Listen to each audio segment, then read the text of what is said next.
Assalamu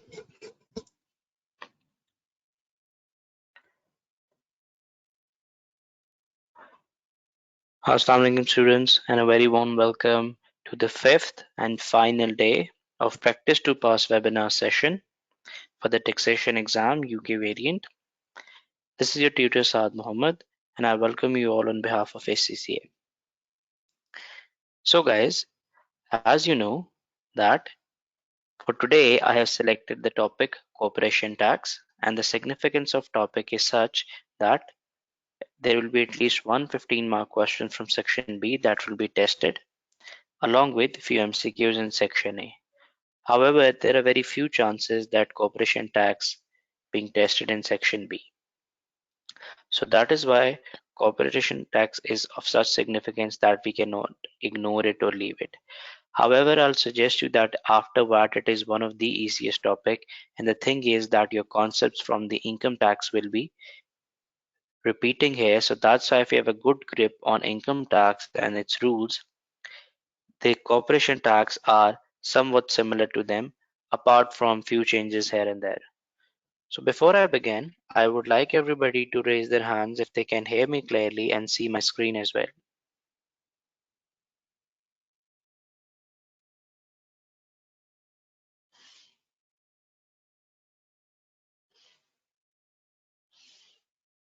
Thank you guys. Now, the questions that I have selected for you today are 4 questions: Solo Limited, Ash Limited, Rex Limited, and 10th and 11th Limited. 2 questions are available on the practice tasks that are available on the CB practice platform. However, both questions can be found in Kaplan Kit as well. And the first 2 questions that are not available on practice to test platform, they can also be found in the Kaplan Kit. So all 4 questions can be found on Kaplan Kit, out of the which last 2 can also be found on the CB practice platform. When I select question, I always make sure that they are on such topics on which student gets, usually gets confused or have problems to deal with. So let's start, and the order will follow is that first to 10th and 11th Limited, then Solo Limited, then Rect, and in the last we'll do Ash Limited. So let's start from 10th and 11th Limited. It is available on the practice test 1 on the CB practice platform. So before I move on, if anybody has any questions, they can put in the question section.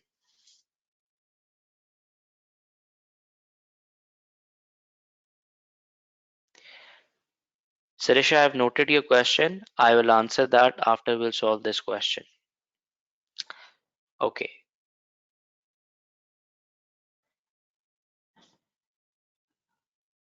I've already opened the practice test 1 in front of me. So let's start. And as always, we'll start with the requirements. Calculate the 10th limited taxable profit for the 4-month period 31st July 2020.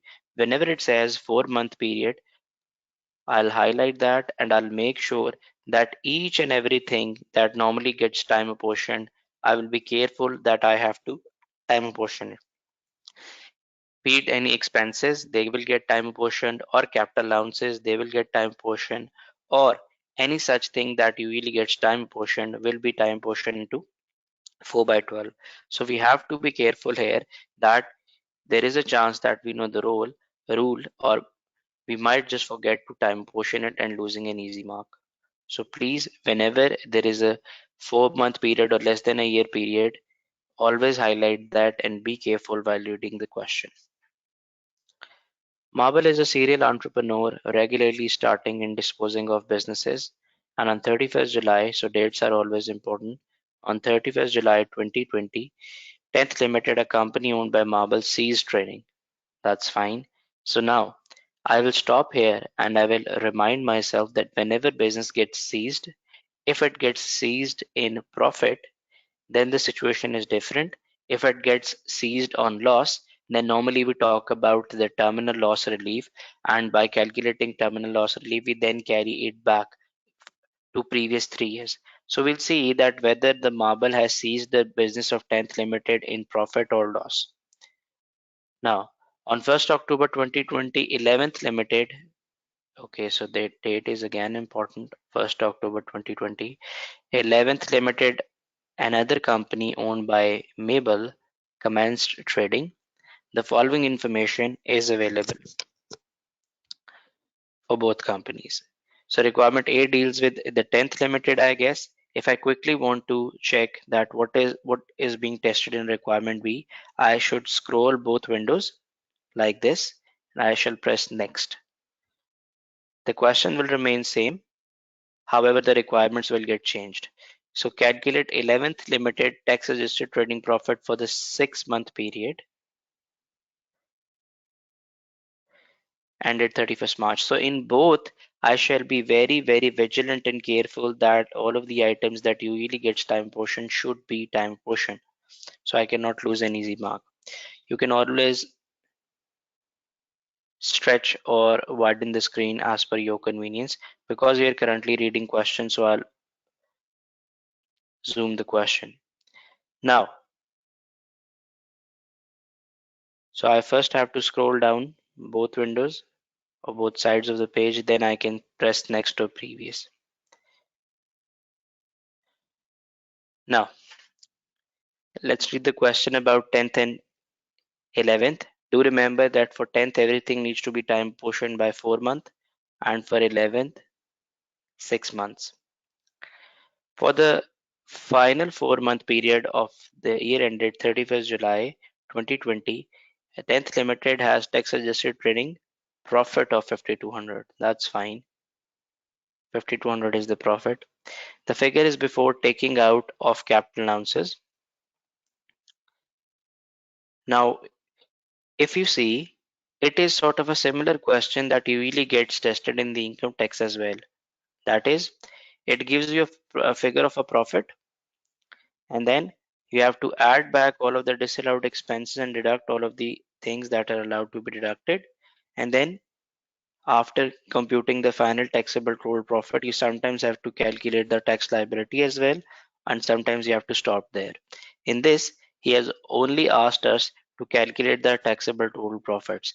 Now, one of the comments that examiner has usually made in the last years that the students tend to ignore that only taxable total profits has been asked to calculate. What they do is they spend their precious time in calculating the tax liability by applying the tax rates, which has not been asked here and which was not required. So you not only be losing your time, but also will not be scoring any marks. Now, on 1st April 2020, the tax written down value of the company's main pool was 12,400. Okay. And as it was mentioned that this figure is before taking the capital allowances, so I have to adjust the capital allowances myself. On 3rd June, 10th Limited purchased a laptop for 1800. That's fine. It will qualify for AIA. However, I want to stop here and I want to tell you a few rules. When the business is going to be seized, there is no AIA available. Everything gets added into the main pool or the special rate pool, and whatever you get for all of the pool gets deducted from that, and balancing charge or allowance will arise. So there is no AIA, FYA available, or even the WD available. There are no capital allowances available in the year of succession. Only a balancing allowance or a balancing charge can arise. So please do remember that if the question would have been a normal question in which the business have been a going concern or continuing business, I would have taken AIA for the laptop, but because the business is going to be seized, there are special rules for the succession year, and that is no capital allowances are available in the year of succession. Only a balancing allowance or balancing charge will arise. Okay, so it is one of the important rules that you have to remember. Next, on 31st July, the company sold all of the items in the main pool at the start of the period for 28,200. So we'll compare this with this 12,400 and the laptop for 1,300. So none of the items included in the main pool was sold for more than its original cost. Now guys, you tell me that whatever the values are written in the main pool, they are normally the tax net book value, what we call written down value. And whenever we sell the asset, we compare the value with the one we have in the accounts. If we sell the asset at a greater value, we have sold it at a profit. If less then loss. So if there is a profit, which means that the disposal proceeds are the higher than the value in the main pool, then balancing charges arise.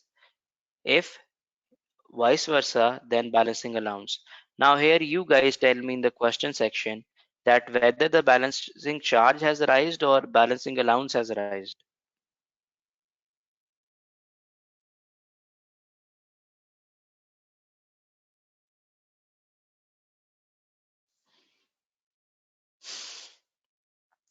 Asma, you look again into the question and tell me, I have sold it the items for 28,200. However, the value in the main pool was 12,200.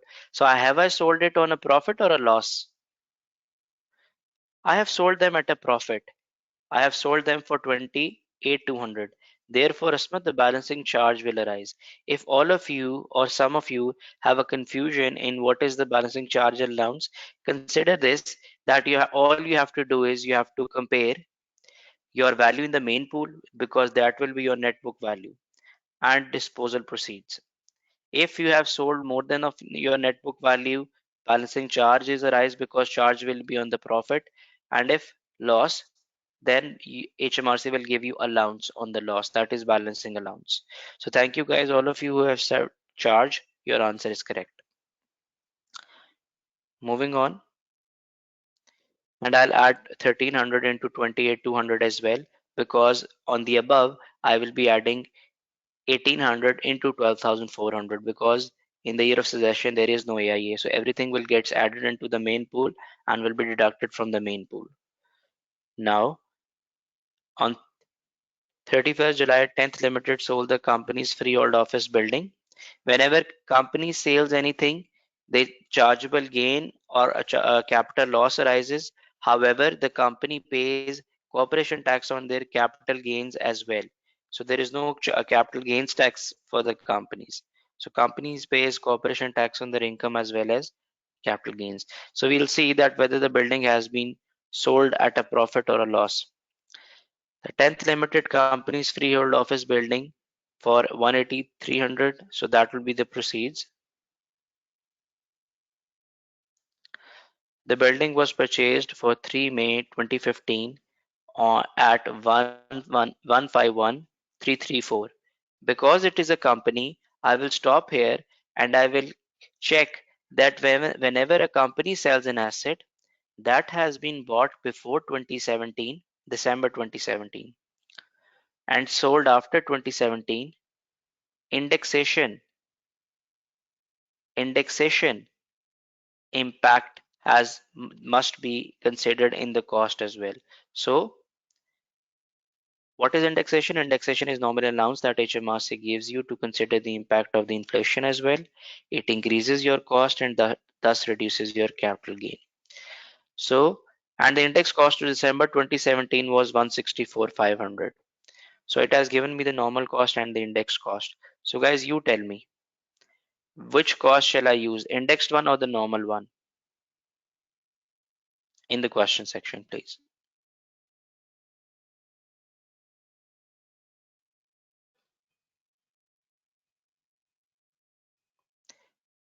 Why normal one, Sajid? I have bought the asset before December 2017. I am selling it after December 17. Why will I use the normal one? For the companies, we always take indexed cost if the asset has been bought before December 17 and sold after that. The only case in which we'll take the normal cost is if the asset has been bought after December 17 and is sold after December 17 as well. So in the case here, we have bought the asset on May 2015, that is well before December 2017. So we have to consider the indexation at least till December 2017, because after that date HMRC has disallowed the indexation. So the normal cost is the wrong answer, indexed cost is the right answer. I hope it has also clarified your confusion as to when to use the index and when to use the normal one. Simple rule: if the asset has been bought before December 17, sold afterwards, use the index cost till December 17, otherwise only normal cost. So I'll cancel this out so I don't get confused, and you can cancel any time by clicking at strike through and selecting the text.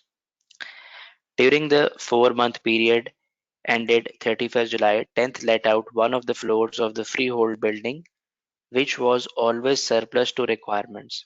That is fine. The floor was rented 1200 per month, but the tenant, do remember that it is per month, okay? So we have to multiply with the number of months.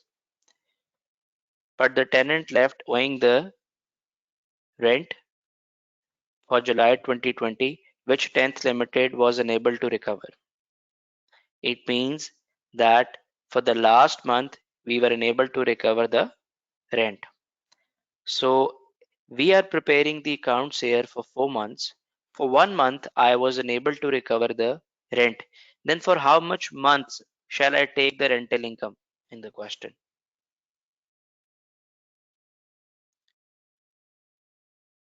You're right, Asma, for 3 months. Thank you. Now, the total running cost of office floor for the 4th month period ended 31st July were 6,300, of which one third related to the let floor. The two-thirds of the running cost have been deducted in calculating the 10th Limited's tax-adjusted trading profit of 5,200, which means that the two-thirds has already been deducted from the profits. All I have to do is I have to take one-third and deduct it from my rental income. So I can open my scratch pad and I can write here that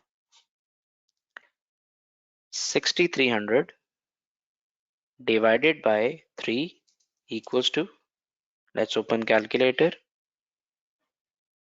6,300 divided by 3, 2,100. 2,100 rental cost. Okay, guys. So I can take 3 months income, and from that I will deduct this one third of the expense. During the 4-month period ended 31st July, 10th Limited made qualified charitable donations of 800.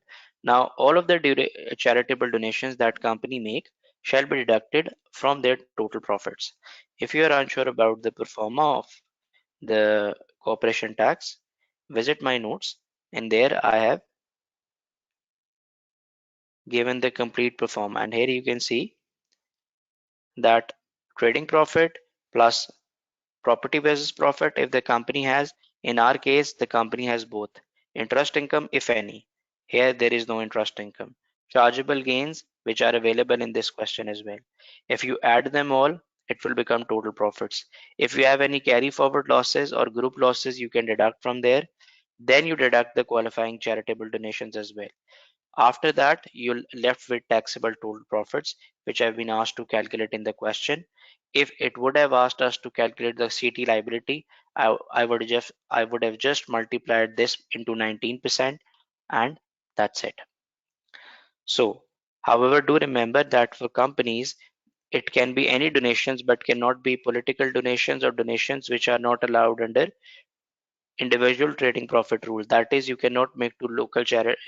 You can make to local charities but not national charities. Okay, so here I do not have to confirm that whether it qualifies for QCDs or not, because he has mentioned himself that they are qualifying charitable donations. So what I'll do is I'll just deduct them in the end.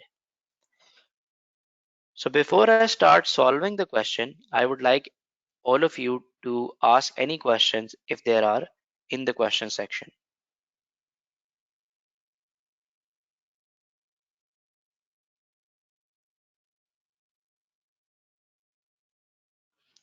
Okay, so guys, let's start solving the question.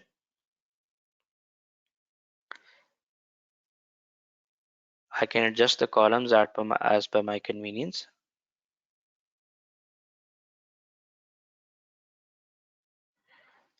I always first select the columns and select the format for the numbers. So it will insert the commas themselves. So profit as per question. Now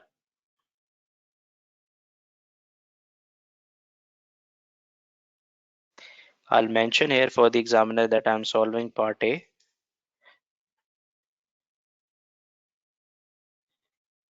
Profit as per the question is 52,400.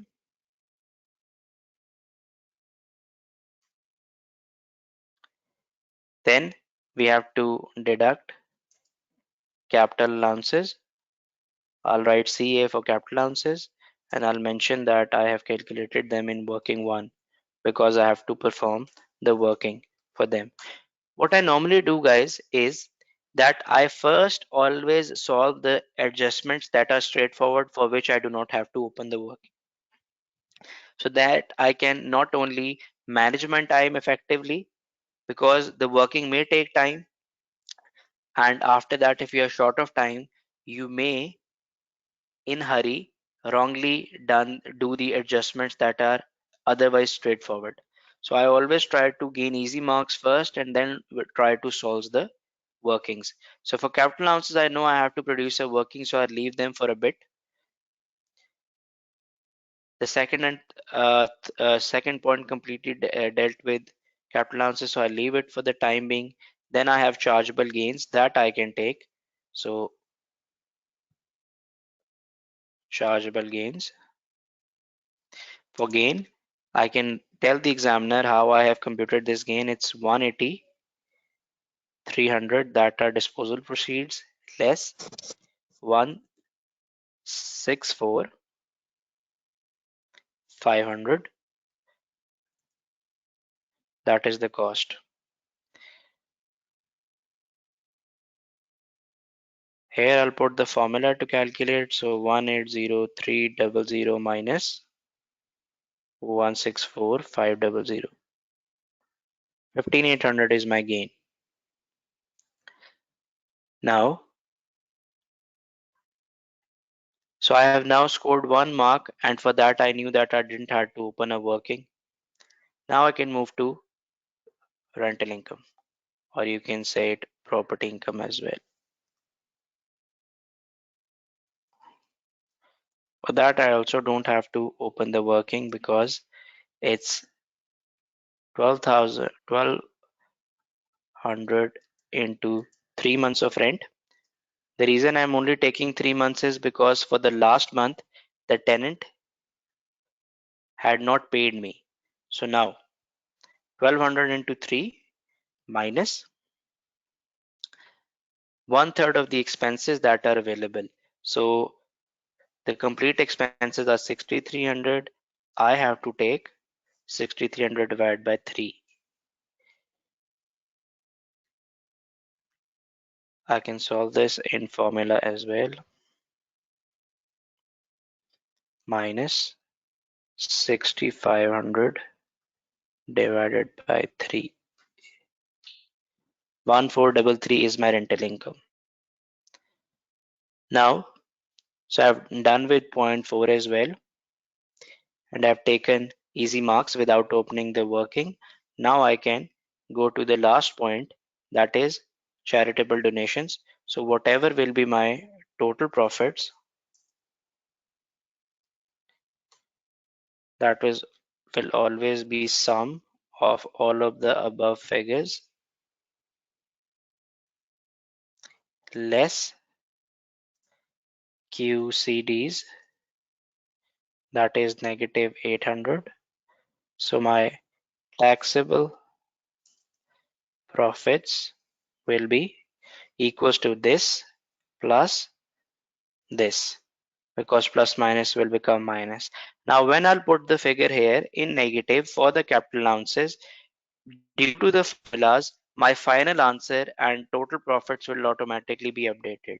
So I can now go below and open my working one for the examiner, that is for capital allowances. For capital allowances, I'll open a main pool here.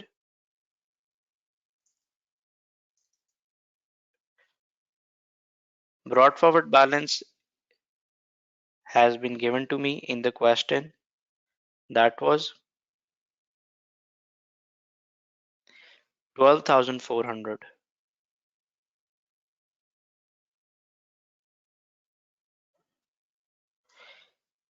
Add laptop. I told you that in this session here, no AIA is available, so I'll add the laptop here. And the laptop was for 1300. Now, disposal, because both of the items have been disposed, and I'll tell examiner that in disposal I'll take 28,300 plus this 1300 for which the laptop has been sold. So here you can take equals to minus sign and then open the bracket. The reason I've put minus sign, so whole of the equation can result in negative, so I can deduct it as a disposal. So 28,300 plus 1300.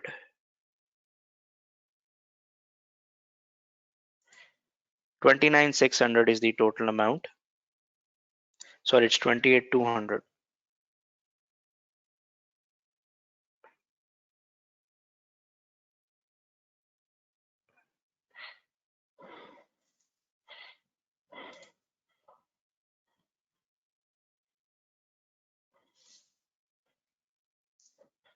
29,500.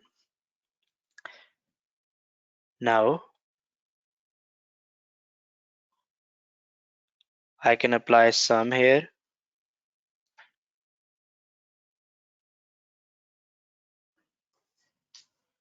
It will result in negative because obviously I have sold the items in the profit. So balancing charge will apply. That will be 15,800. And here I'll open a column for allowances.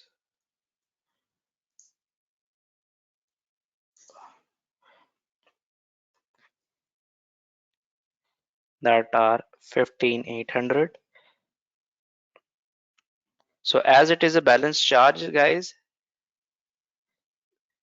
balancing charge will appear here as negative in the allowances.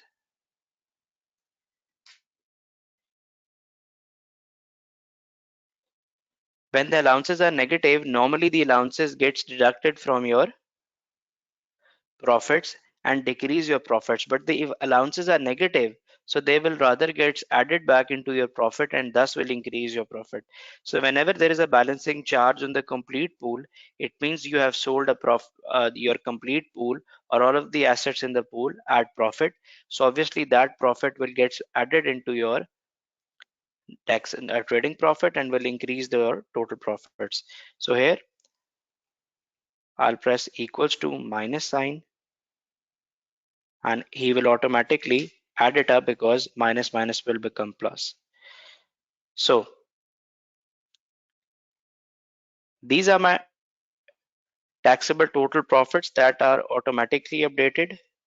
Then these are my taxable profits that are also automatically updated. So these are the benefits of putting formula. I can bold this figure because this was my ultimate requirement to calculate the taxable profits. So guys, any questions till now?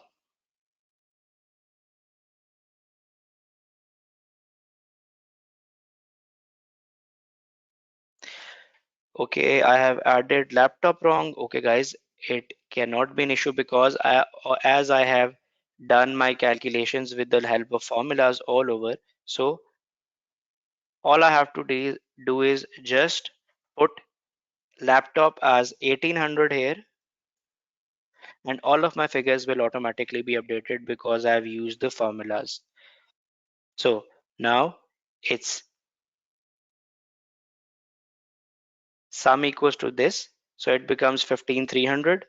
Now all I have to do is I have to write 15,300 here as well. So my allowances balancing charge will decrease, and negative 15,300 here. All of the answer will get subtracted automatically. Okay guys, thanks for the correction. Property income is 1,500 per month. And how much I have taken? Let's get back and see. I have taken 1,200. Okay, let's confirm it's 1,200, not 1,500. It's 1,200 per month.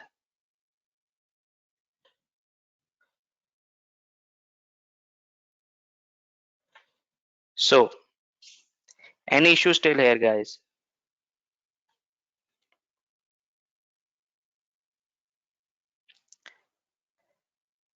Till now, there are a few things that I have told you. Number one is that when there is a cessation of the business, there is no capital allowance, rather only balancing allowance or charge will be calculated. Okay, one thing. Then the second thing is that if the question asks you to time a portion, you have to time a portion everything that normally gets time portioned. Guys, why the income needs to be 1,500?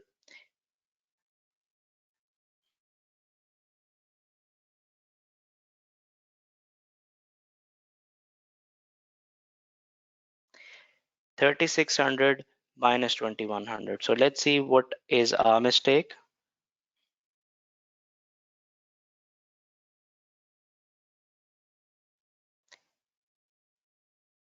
I have applied the formula here, and the expenses I have taken are, oh sorry, I have taken 6,500 rather, guys. So let's take 6,300. Now the answer will automatically get subtracted. Thank you guys. It tells that you guys are attentively attending the question, and thanks for highlighting as well. Now let's move on to the next part, guys. I hope that you have understood two key concepts here. And the next part deals with 11th limited. So let's see what is happening in 11th limited.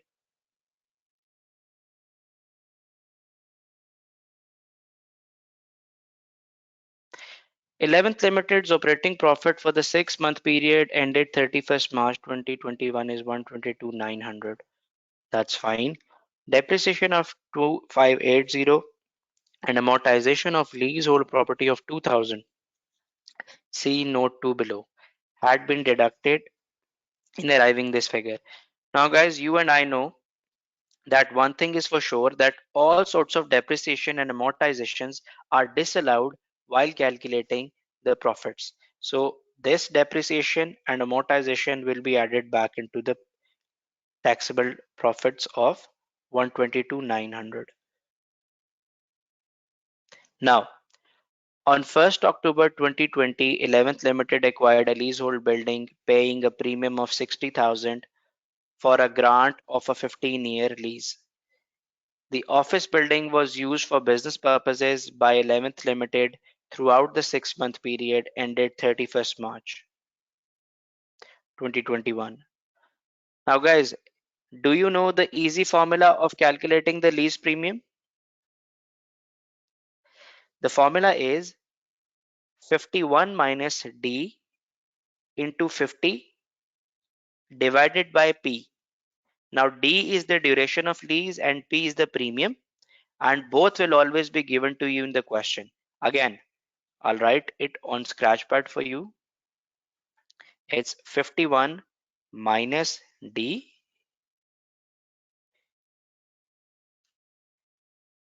51 minus D divided by 50 into P. That is the formula. P stands for premium, D stands for duration of lease. In this way, you can figure out the lease expense for yourself. However, whatever your answer will be, it will be for the complete lease period. That is for the, in our case, I guess the lease is for 15 years. Let's confirm. Yes, it is a 15-year lease. So whatever the answer comes out, it will be the expense for the 15 years. However, as you are calculating the profits for a year, you have to calculate divide it by again by the D. That is duration of lease. For example, in our example, the 51 minus D is 15. Okay, and divided by 50 into P, and P is premium. So the premium is 60,000 here. Whatever the answer will be, that will be for 15 years completely. If you want to time apportion it for 1 year, obviously you have to divide by 15 again. So let's calculate. It's 51 minus 15 divided by 50 into 60,000. That is the expense for the complete 15 year. 43,200. Now, as you want to calculate for 1 year, not even 1 year, rather for 6 months, because we are calculating the profits for the 11th limited for 6 months. So we'll not only divide it by 15, but also multiply it by 6 by 12. Okay. So let's get back and divide this by 15. That is the expense of 1 year. Now I will multiply it by 6 into 12, or I can simply divide by 2, because that will result in same answer. 1440. 1440 will be the expense that I will calculate. Now students sometimes gets confused. Sir, I have seen the question where the examiner has taken the total rather than dividing it again by the D. So when do I have to divide by D and when I have to take it as full amount? How many of you have this question? Raise your hand so I can answer that.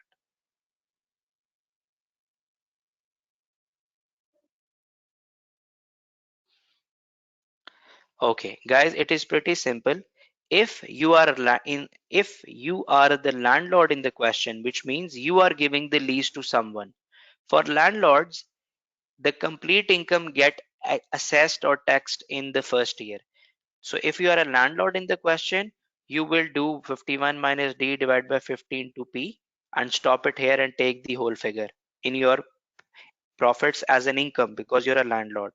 But if you have taken out a lease as a tenant and you are paying the lease expense, for that, the expense is always time portioned. If it is for a complete year, divided it by D.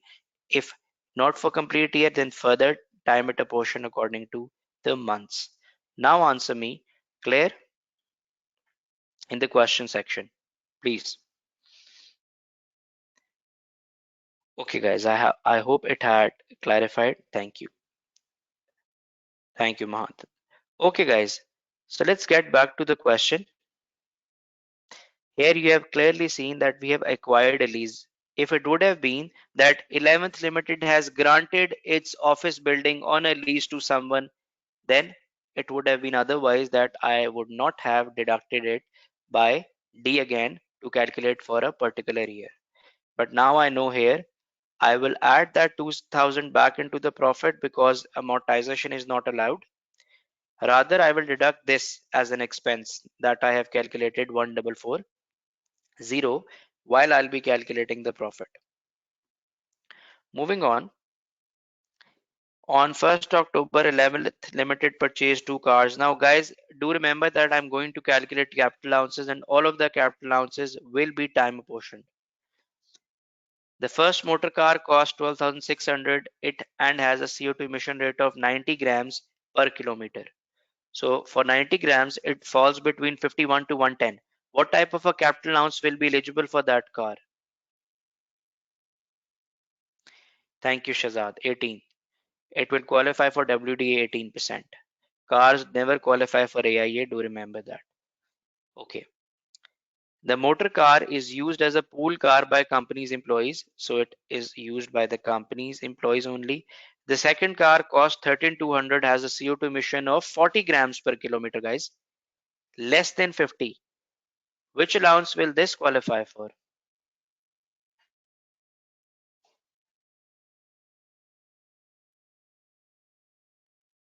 FYA. Thank you guys. FYA at 100%. But I want to tell you a key point here. FYA never gets time apportioned. Do remember, either you are calculating the allowance for a year, or for 6 months, or less than a year, or any duration. FYA never gets time portioned. All other allowances does. AIA does. WDA 6% and 8%, 18% does. But FYA never gets time portion. SBA, structures and building allowance, that will be time portion. But FYA gets never time apportioned. It will always be available 100% in the first year. Okay. Now, so do remember that for this car, I will be taking 100%. The motor car is used by Mabel and 45% of the mileage for private journeys. So guys, as the car is being used 45% by private journeys, will I take only the business portion?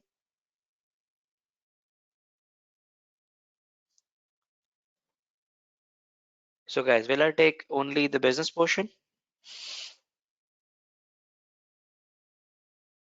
Thank you, Maha. We will take the total. There is no such private usage for companies. If we are calculating the capital allowances for self-employed people, only then we take the private use. For companies, there is no such thing as private use. So we will claim that in full. Thank you. Even if it would have qualified for WDA, there is no such thing as private use for companies. Okay? So thank you guys. You all are correct. So do remember, I have two car, one qualify for WDA 18%, that I will time portion. However, the second qualifies for FYA, that I will not time portion, and I will ignore the private part as well. On 1st October 2020, Mabel made a loan of 100,000 to 11th Limited at an annual interest rate of 5%. So they have taken a loan from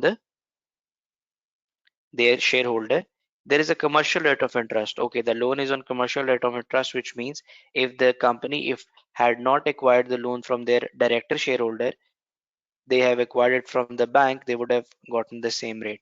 So you tell me guys, normally the interest on loan is allowable cost and can be deducted, but if you take it from your director, that too on a commercial basis, can we deduct that?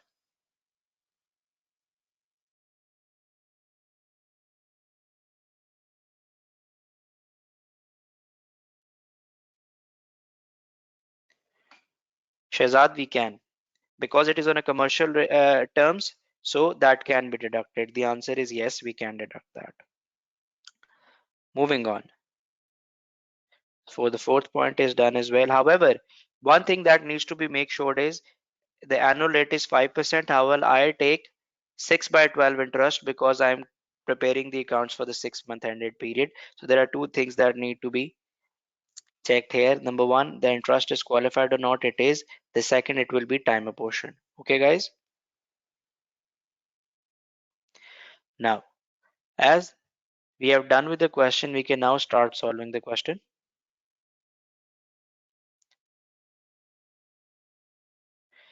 Again, two columns I can use for my figures, one column for description. This two column, I will select the commas format. I will tell examiner that these are the calculations for part B. So profit as per question. The profit as per question is for 11th Limited 122,900. So 122,900. Now the second is lease premium. So less premium.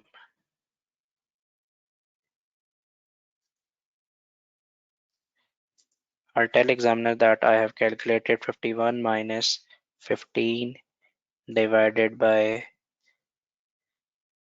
50 times 60,000, and for that too I have taken 6 by 12. As I have already calculated on my scratch pad, there is no need to put a formula here. The answer I have calculated was 144. I'll put a minus sign because I'll be deducting that figure. Now, premium. After that, capital ounces. I told you that for items that I have to do a working, I leave them for the time being. So I'll tell him that for working, one will be on capital ounces. I'll leave capital ounces for the time being. Now, loan. So the next is loan interest. That will be, the loan was 100,000 into 5% into 6 by 12. So that I'll do here as well. I'll open the bracket 100,000 into 5% into 6 by 12. It is 2500. I'll put the minus in the start of the formula so all of my figures can get negative. Now, lastly, I'm left with capital ounces only. So let's open working one here.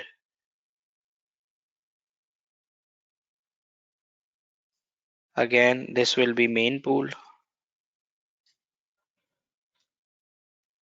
He has not given me any balance of the main pool because the company has just started. So now there are no additions for AIA. So I will go for the asset by asset. So the first car is car one. Always write CO2 emission in front of the cars in question to tell examiner that you know that the CO2 was this and that's why you have taken that particular type of allowance. So car one is for 90 gram. I will add it into the main pool. Its value is 12,600. Then car two, for that additions for FYA, that is car two. I'll write that I know that it is for 40 grams per kilometer. So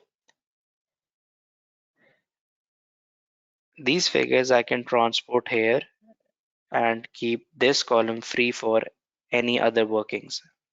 And this column will be for allowances.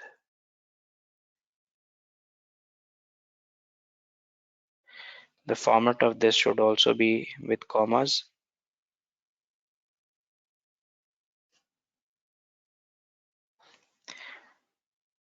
Now, the car 2 was worth 13,200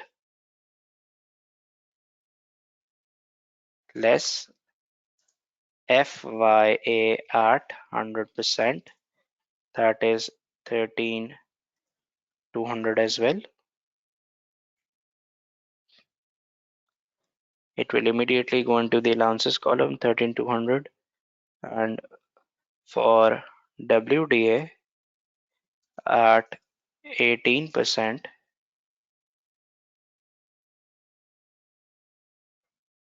further into 6 by 12, my answer will be equals to this times 18% minus in the start, so that final answer can be negative. Further multiply it by 6 divided by 12. So 1134 can be my allowance.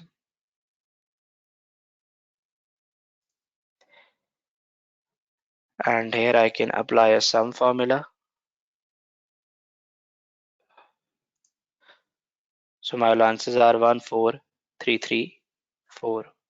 I can go here and click minus sign and select my final answer from here. And these are my total profits as well as taxable profits, because there is no QCDs.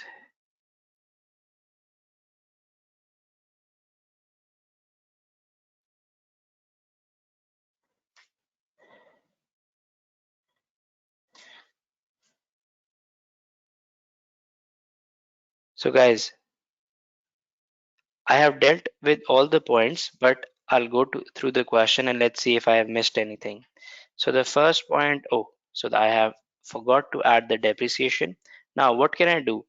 As I told you, you can insert the columns here, or you can select the text like I have here, and you can downshift them.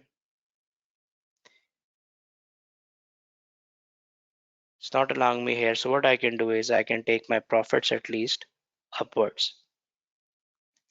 Here I can add depreciation and amortization. And these are 2580 plus 2000. So these are dealt with. Now in second point, lease premium I have dealt with. And then in third, the first motor car and the second motor car, both have been used. The formula needs to be updated as well with this. Okay, so the first and second motor car have been utilized as well. Okay, I have also accounted for the loan as well. So guys, have I forgot anything?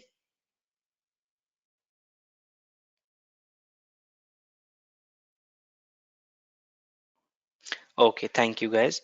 So with that, we have completed a question called 10th and 11th limited, because now you have idea as to how to put. Guys, are you consistently or vigilantly checking as to how I'm using the spreadsheet with formulas and how I'm making my life easier even if I forget something? It is not that difficult to go back and uh, add the items, and by using the formulas everywhere, whenever you make a correction anywhere, it will automatically be followed till the final answer. So I hope that you are consciously looking as to how am I using the spreadsheet.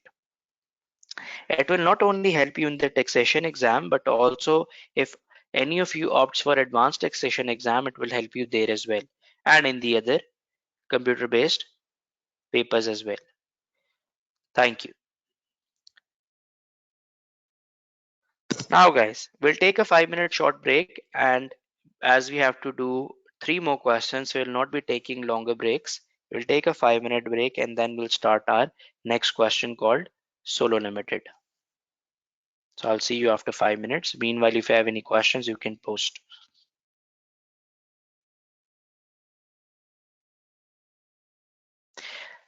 Yes, Sajid, but your examiner can see the scratch pad obviously, but obviously he'll not be bothered. Whatever you have written in the scratch pad, it will not be marked.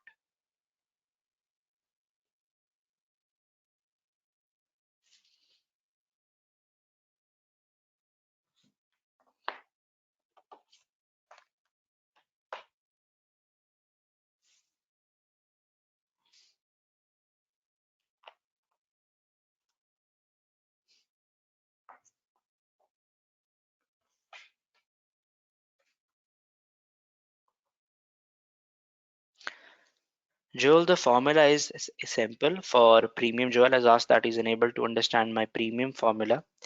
Joel, it's 51 minus D divided by 15 to P. Now that is the formula that you have to learn. All you should ask me, sir, what is D and what is P? D is the duration of lease that will be given to you in the question, and P will be the premium. All you have to do is put these two figures into my formula. 51 minus D divided by 50 into P. D will be the duration and P will be the premium. Now, you will get the answer. This answer is for the complete lease tenure whatever your D is. For example, here the lease was for 15 years. Now, again divided it by D.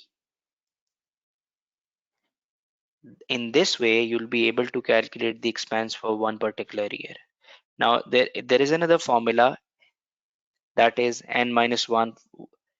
You can use that formula as well if you are familiar with that formula.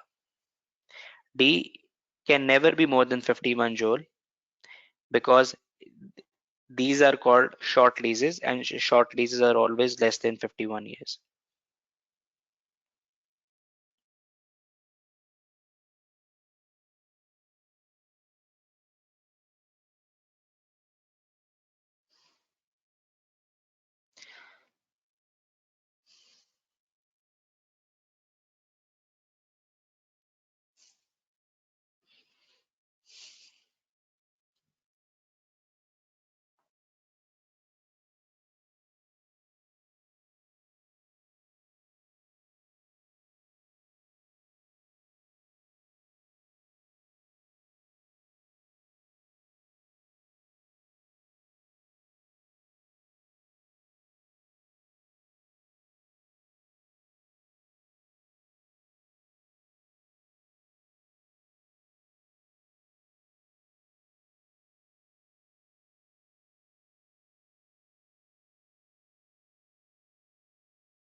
Yes, Ketan, you're right. I've used the abbreviation. CA stands for capital ounces.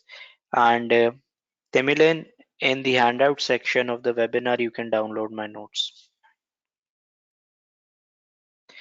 Okay, guys, let's start.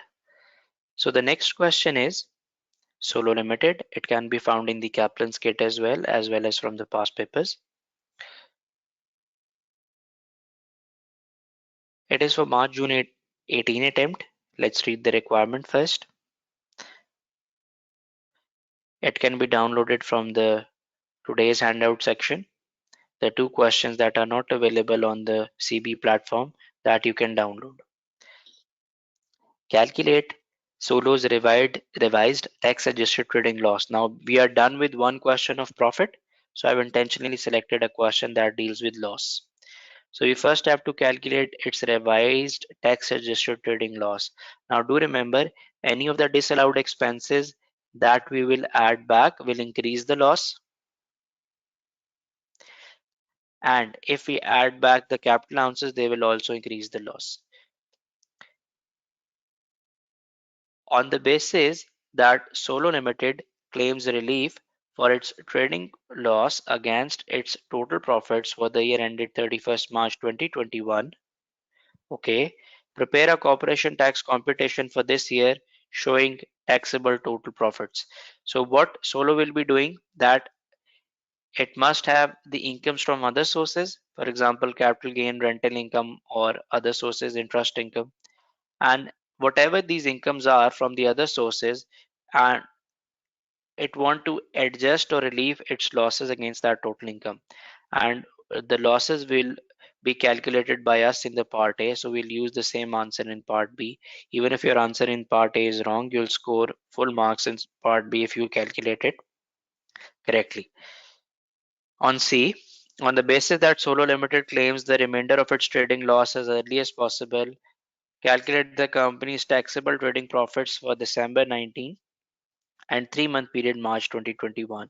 So obviously the company wants to claim as early as possible, and I've told you this many times that whenever question states that the client wants to calculate the losses as early as possible, carry forward is the last resort.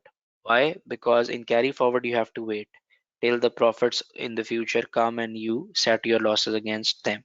So in as early as possible, you can either claim set off against total income or carry back. And if you are in the very earlier years of the business, you can claim earlier year business loss relief. But that is only applicable for individuals. For companies, there is no earlier year loss relief available. So obviously the company wants to carry back the remaining loss, which will be left after setting off in the part B against total income of the current year. So it want to carry back for 3-month period ended 31st December 2020, and then further back in 31st December 2019. Now, let's start the question. And if you guys have any question, you can ask in the handout section, in the question section. Okay. Now, getting back, let's read the question. Solar Limited's results for the previous two periods of trading are 31st year ended 2019 and 3-month period ended 2020. So obviously they will be used in the last part where we have to carry back the losses. They have trading profits, property business profits, chargeable gains, and QCDs. The following information is available in respect of for the year ended 31st March 2021 trading loss. The tax adjusted trading loss based on the draft statement of profit and loss for the 31st March 2021 is 151,300. So we'll start with this figure in our answer. This figure is before making any adjustment for a premium which was paid to acquire the leasehold office building on 8-year lease. So guys, we have the D, it's 8. Now I want P in the question so that I can calculate the answer. Then I have to again divide by D because I've acquired a leasehold building, not granted. I am a tenant here. And the second is capital allowances. Both are expenses, and when I'll adjust them or add them back, my losses will increase further. Now, premium paid on to acquire the leasehold office building. On 1st April 2020, Solar Limited acquires a leasehold building paying a premium of 20,000. So we now have the P as well. For the grant of an 8-year lease, the office building was used for business purposes by Solo throughout the year ended 31st March. So what we can do is here roughly we can write that if we start solving this, this relates to part A obviously.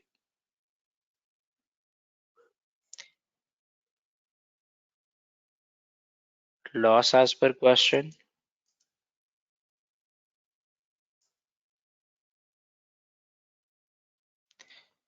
Ooh, 151,300. I've kept my loss as a positive figure, so I'll use it later on.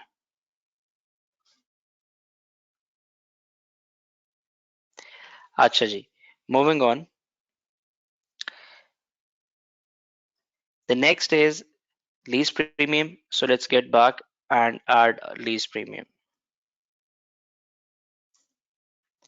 Why I'm adding this? Normally we deduct lease premium as an expense. The problem is the reason we are adding it back because it is a loss. all of the expenses will be added back into the loss and thus further increase the loss. So my formula is 51 minus D, that is 8, divided by 50 into P. P is 20,000 here, I guess. Yes, it is 20,000.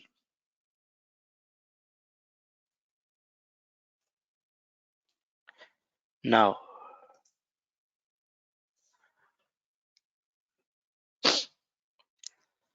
let's put the formula 51 minus D divided by 50. Let me correct here as well that I'll again divided by D as well. That is 8 because I need to calculate the expense for 1 year. Now I'll calculate the formula here. It's 51 minus D, that is 8 divided by 50 into P, that is 20,000, and whatever this formula will be, I want it to be deducted 8 by,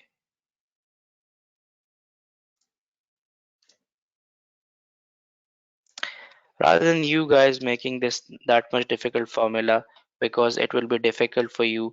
You are not expected to have that advanced level of skills as well.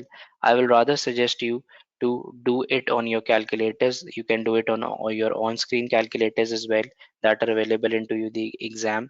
Or if I guess you guys are not allowed the calculators in remote invigilation as well. Am I correct, guys? Answer me in the question section. You are not allowed with the blank paper as well as calculators. Is it correct in remote invigilation? Okay, as far as my knowledge is, I don't think so. You guys are allowed.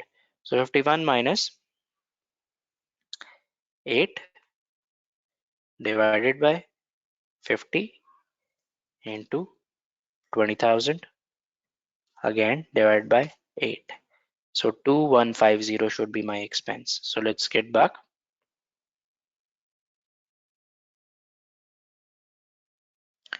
2150. Now capital allowances. For capital allowances, I'll open a working. Capital allowances working 1.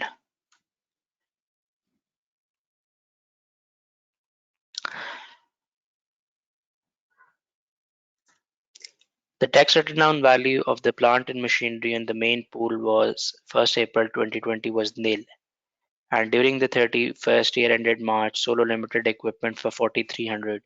Now guys, you tell me that in the main pool the value is nil, so my net book value is 0. However, I have sold an equipment for 4,300.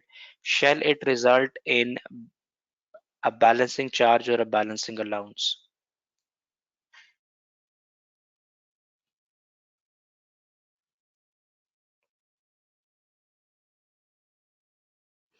Charge, guys, because the value with me, my net book value is 0 and I have sold it for 4,300, so it will result in a balancing charge.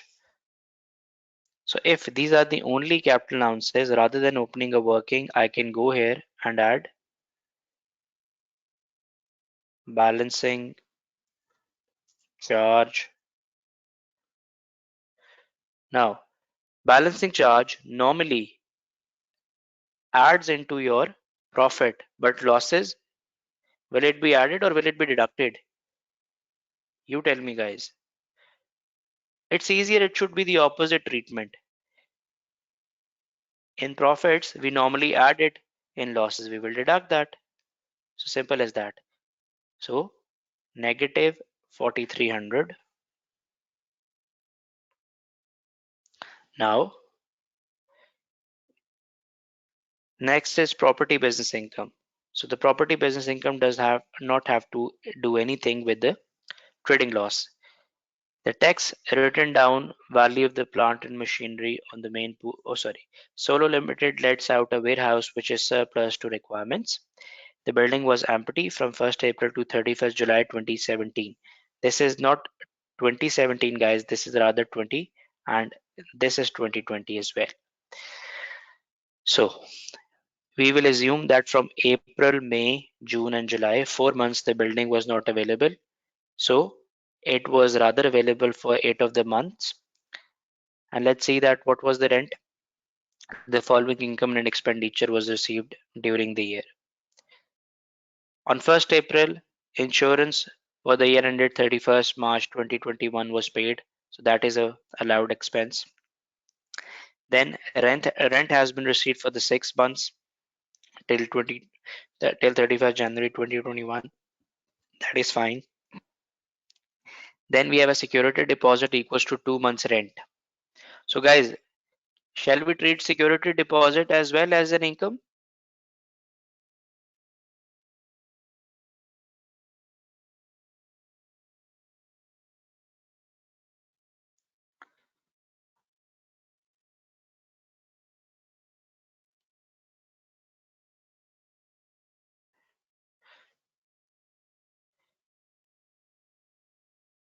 Do remember, guys, the security deposit will never be treated as an income.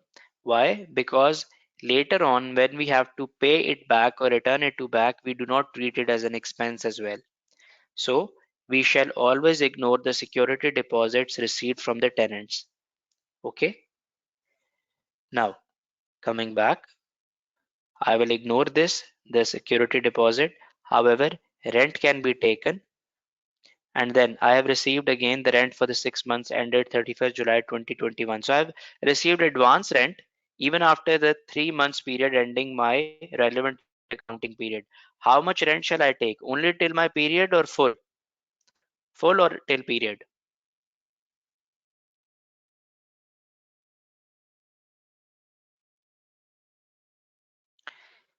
No, Maha, do remember that property income for the companies is always used or calculated using the accrual basis. So we shall only take till the period where it belongs to our year end. Okay, so all of the expenses and incomes will be calculated using the accrual basis.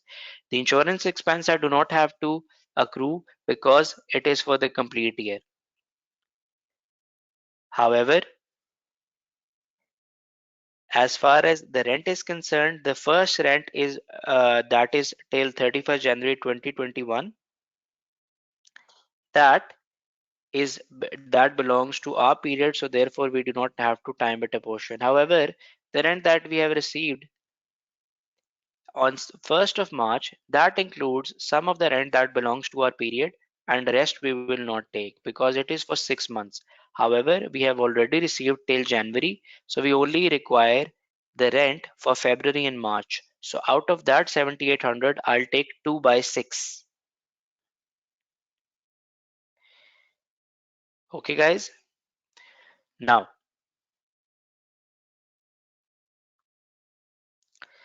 do remember that this can be taken completely, this shall we ignore, and from this it will be 2 by 6.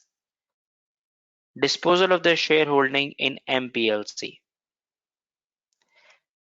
On 21st December 2020, Solar Limited sold 6,500 shares in MPLC for 3,100.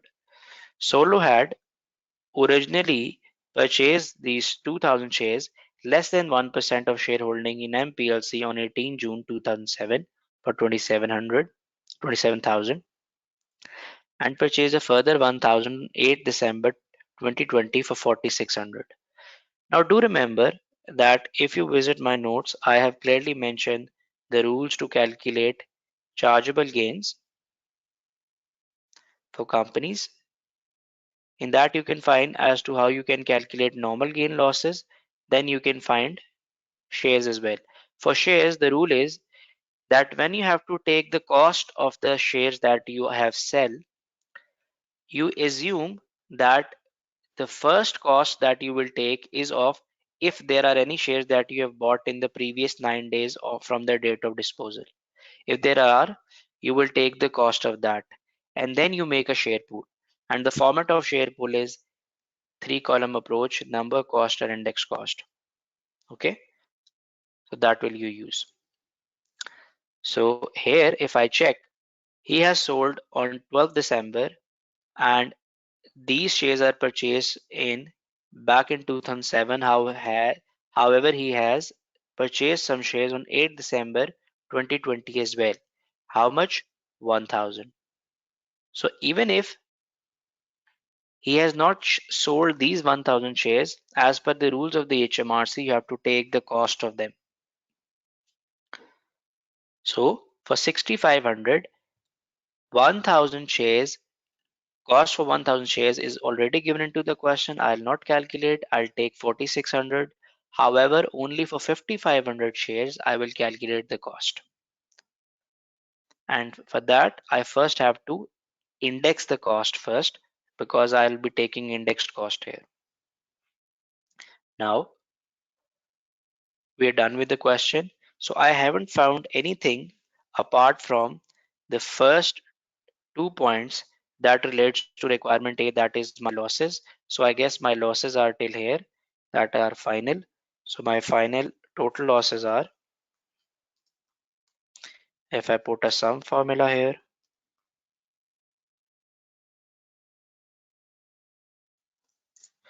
it's 149150. So that is for the part A. However, for part B, in which I have to compute the total income, I know that we have rental income and we have chargeable gains as well. So I have to calculate both. Now, I'll start with property income. Property income. In property income, I have to calculate the rent, that is, if we open question side by side,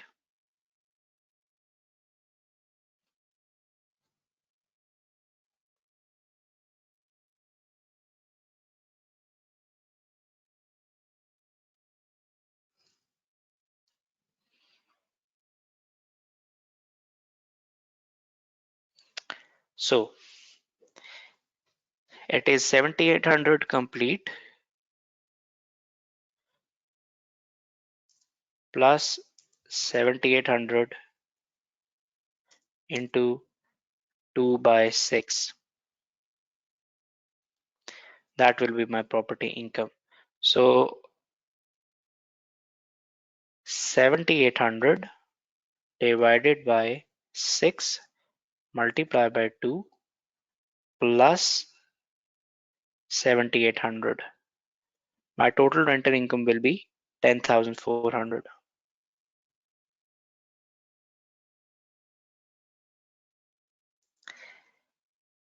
Less the expenses, that are insurance.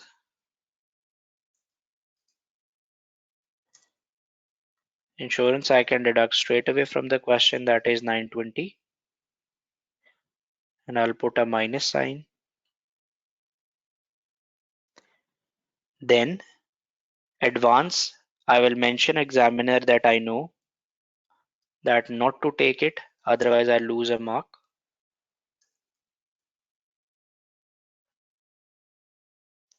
0, and there is nothing else. So my property income is sum formula 9840. I can shift this downward and make it as a working as well. And here I can just write property income working 1. And this I can make working 1.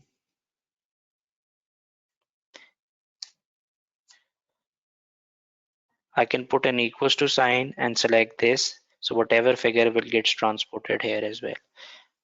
The second is chargeable gain. I know for that I have to open a working as well. I have to make that pool as well. Then apart from these two things, there is nothing available. That will be my total income, whatever I'll write here. it will be this plus this will be my total income less loss. So I have to wait that how much loss I can deduct, and my taxable profits will be whatever that is left. Now I can now start working to. In working to, I will making column called cost. Sorry, number of shares first. Number of shares, cost, index cost.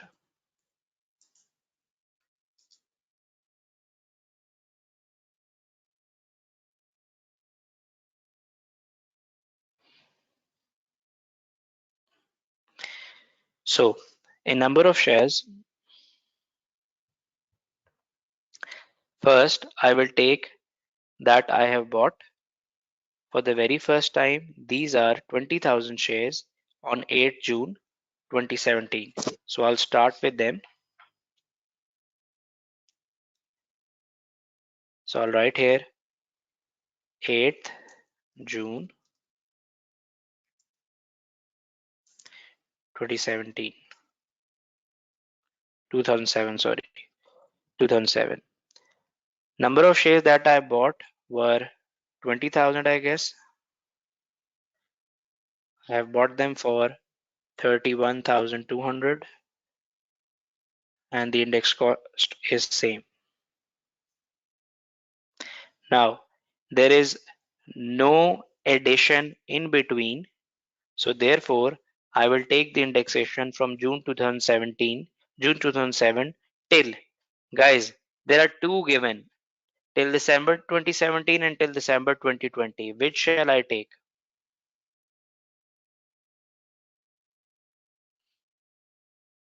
Thank you. December 17 is on, you're right. So that is 0.342. So I'll take my cost, that is before the indexation, and multiply it by 0.342. That is my indexation allowance. The indexation will be 10670.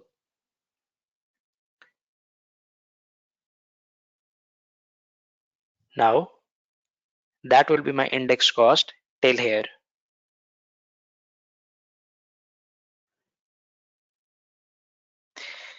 I will add this plus this, 41870 will become my total index cost.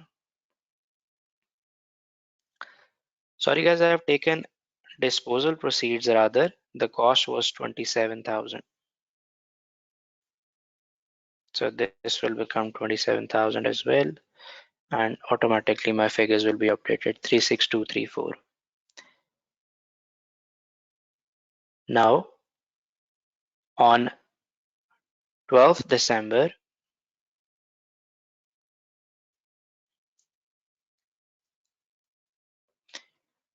2020, I have sold 5,500 shares. Why I'm taking 5,500? Because 1,000 shares I have taken the cost directly. So that is why I am not taking complete 6,500. So I'll be deducting 5,500 from here. So my closing balance will be this plus this. I'll be left with 14,500 shares. The cost for 5,500 shares will be this multiplied by,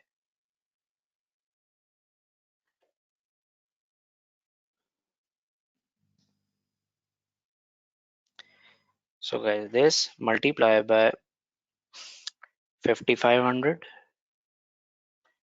divided by 20,000, that is 7,425. However, as far as the index cost is concerned, I can copy the same formula here, but I can select a different cell, that is F24 rather. So 9964, if I do not take the rounding off,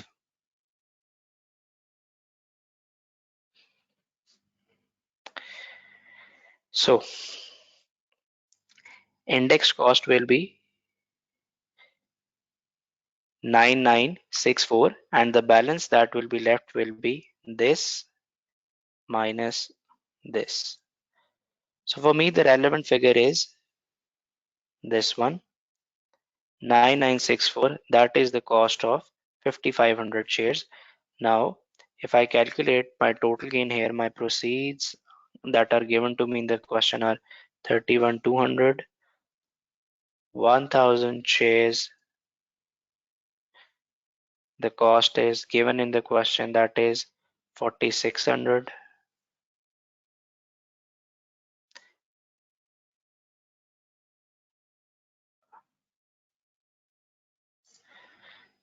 So 1000 shares 4600, and for 5500 shares the cost is equals to minus this. So my gain is some formula,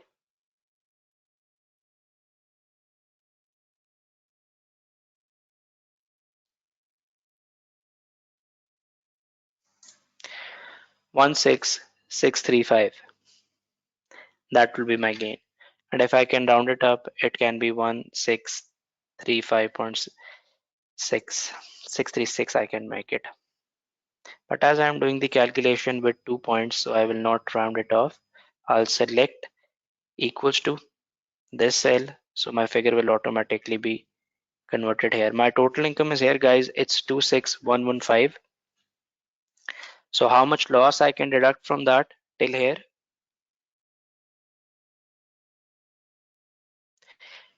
Have I missed anything?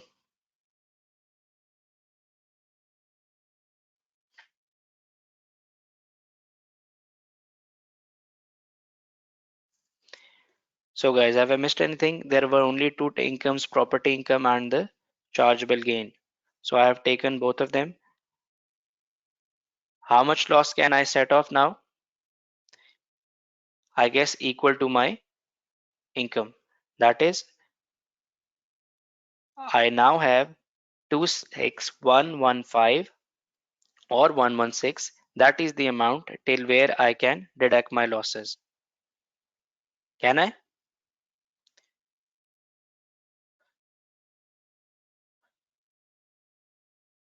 Now guys, here I want to stop and tell you an important rule.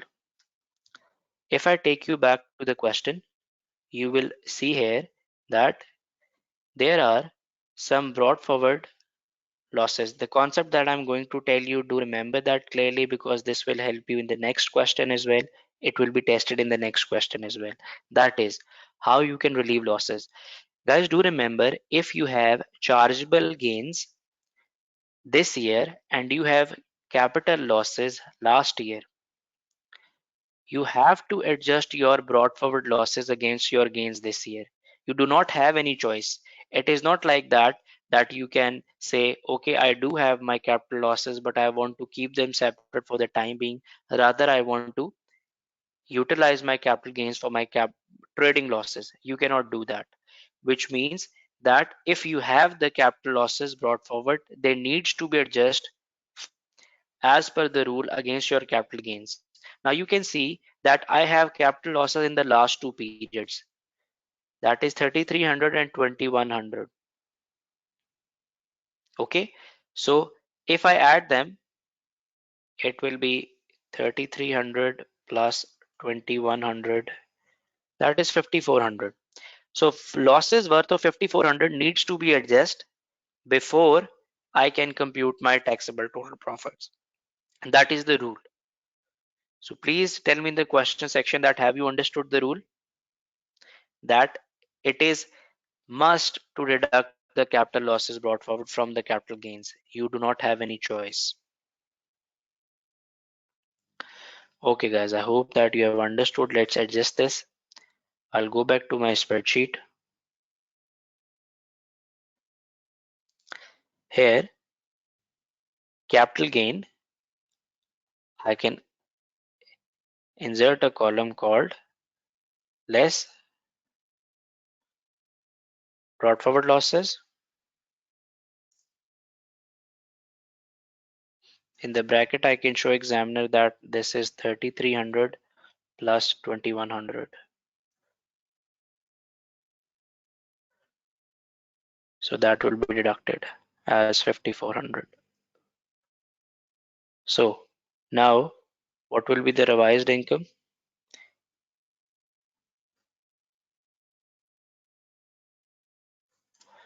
20715.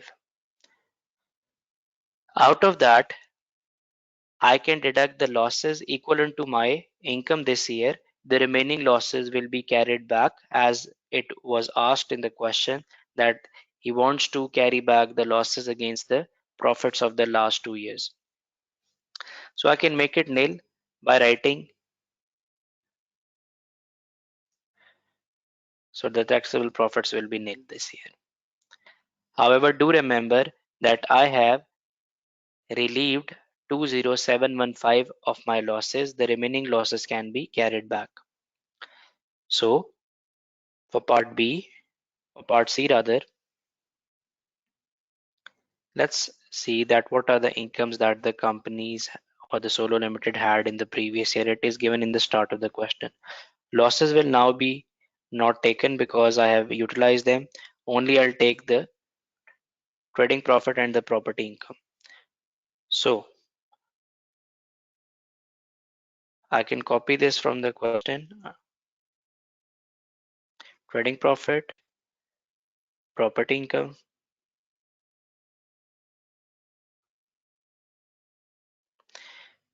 and then the figures are 35,900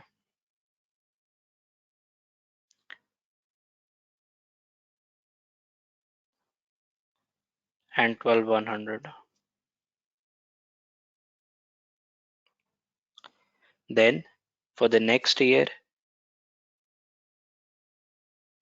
12,300 and 4,200. 4,200. So that is for 31st December 19, and that is for 31st March 20.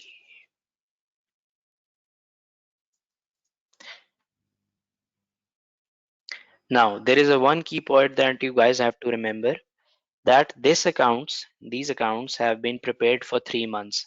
You are allowed to carry back your losses in the last 12 months. It means that I can carry back my losses, whatever are left, in this 3 months, and then further I can only carry back 9 months.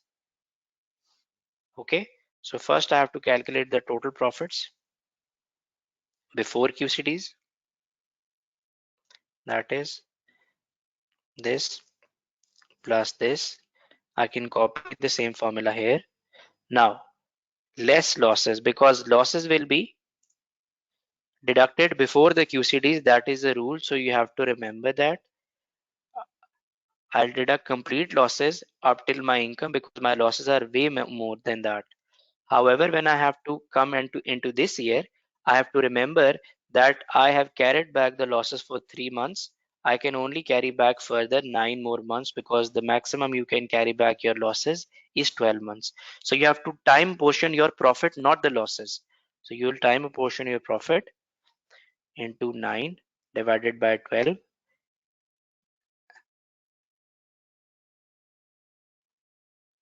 because these are the losses that you can take till here, 36,000. So the remaining profits will be less QCDs.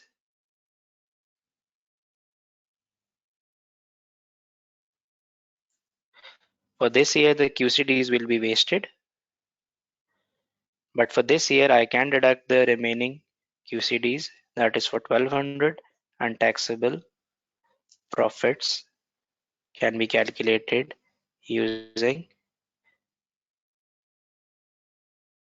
rather the sum formula will be easier. However, this year they will be zero. So guys, the only trick here was to remember that the losses cannot be carried back more than 12 months. So you could have taken 3 years here, but what you have mistakenly did or could have done was that you have taken complete 48,000. Do remember that you can only carry back your losses for 12 months. So this was an important point. I have selected this question to tell you some certain rules regarding the losses. The key things that we have learned from here is that in part A, again, the repetition of capital allowances and lease premium. Then in part B, I have told you that as far as the shares are concerned, shares, share pool, index cost, that things. Then I've also told you that for the companies, the property income is calculated on accrual basis. That are the points that we have learned in part A.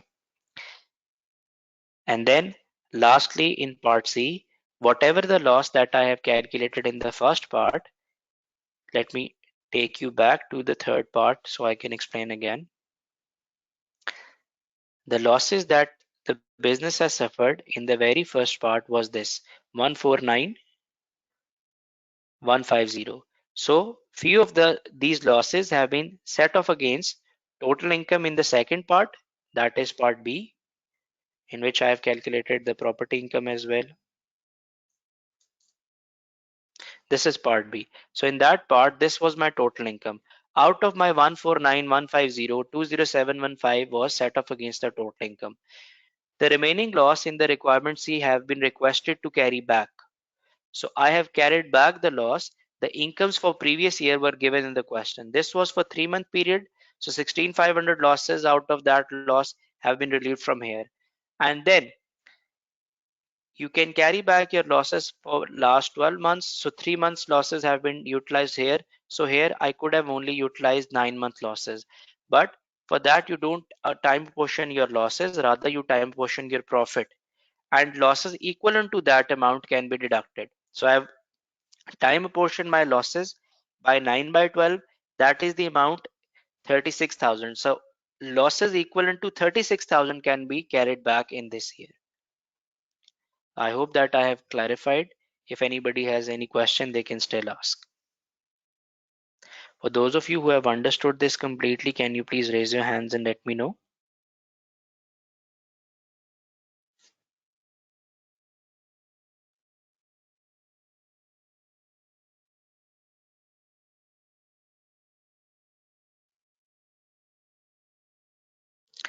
Shahzad Rahman, because it is the rule.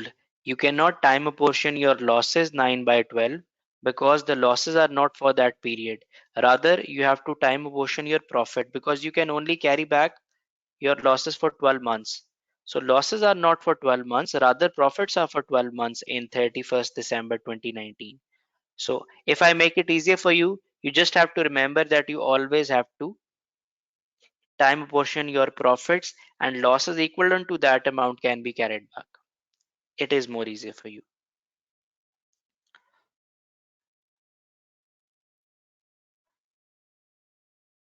A remaining loss, whatever that has been left, will be carried forward.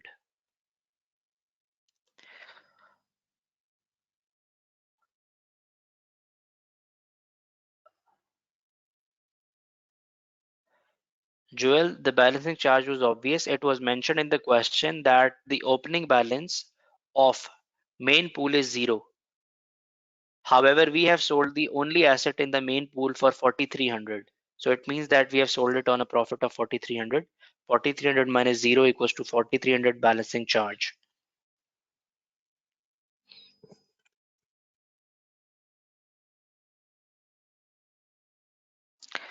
Okay, guys, we'll be back after 5 minutes break and then we'll start our question number 3.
Okay, guys, let's start. Answer to your question, Sandra. Sure. After the class, I'll send all of my Excel workings in the group, in the WhatsApp group. Okay, guys. Now, the third question. The third question from our day plan again is Rect Limited. Rect Limited is again the question of December 16. However, it is available on the CB practice platform in the practice test 2. So I'll take you there. I'll exit from practice test 1.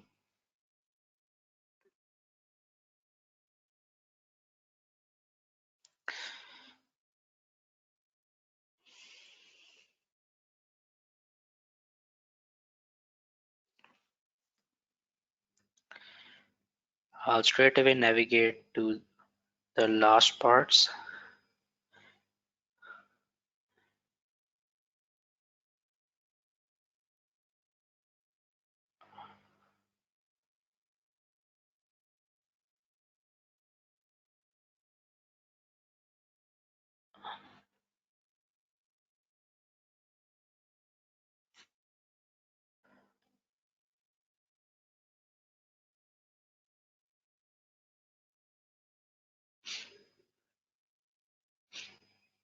Okay, so it is the last question.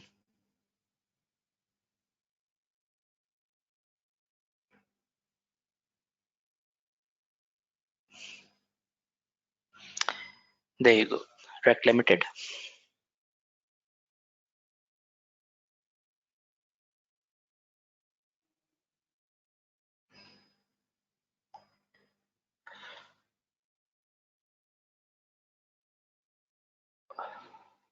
Sorry guys, I've accidentally closed that platform, so I have to. No, there it is. Now, Rect Limited state giving reasons whether Rect Limited is a resident or non-resident in the United Kingdom for corporation tax purposes. So I'll first take you to the notes to tell you that when a company is considered to be a company is considered to be a resident if any of the following is fulfilled. Either it is registered in the UK or incorporated in the UK. If not, then it is controlled and managed from the UK. And what do I mean by that? Either its director reside in the UK or head office is in the UK or board meetings are being held in the UK.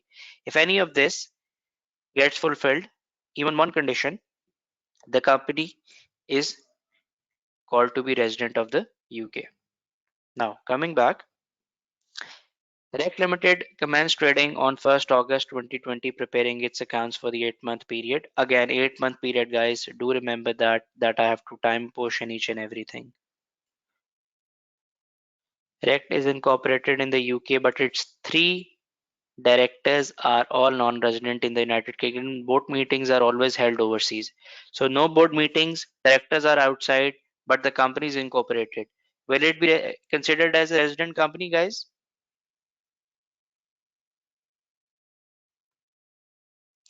Yes, I told you that even one of the condition gets fulfilled, this will be treated as a resident company.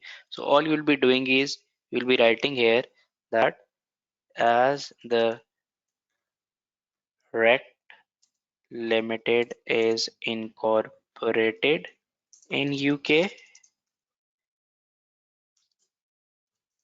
therefore it will be treated as UK resident company. That's it. Okay. Now let's see that what is the other requirement. For that I have to scroll both sides and then click next. Assuming that Rec Limited is a resident in the United Kingdom, calculate the company's trading loss. Okay, so the company is facing trading loss, property loss, and capital loss. So guys, the company has all sorts of losses. That is why I guess it is called Rec Limited. Anyways, note you should assume that the company claims maximum capital allowance. Okay. And requirements C explain how Rec Limited will be able to relieve its trading losses, property business losses, and capital losses for the 8-month period, 31st December 2021. Okay, now we can start reading the question further. The following information is available. First of all, trading loss.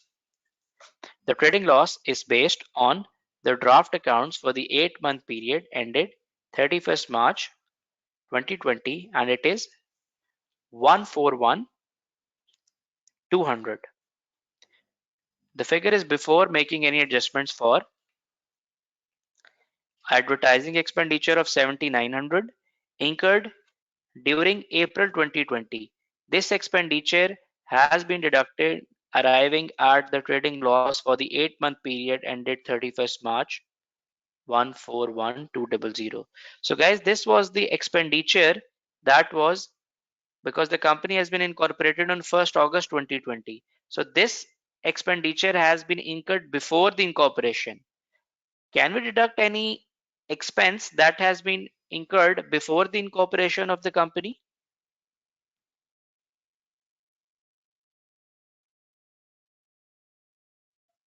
The answer is yes, we can. And there is a rule that up to 7 years of the expenses that has been incurred before the incorporation can be deducted, and they will be assumed to be incurred on the first day of the trade. It means that all of the expenses that you have been incurred before starting the business, pre acquisition or before the start of the trade expenses, they can be deducted. Now, so they can this advertising expenditure can be deducted, and it will increase our loss as well. Now, moving on,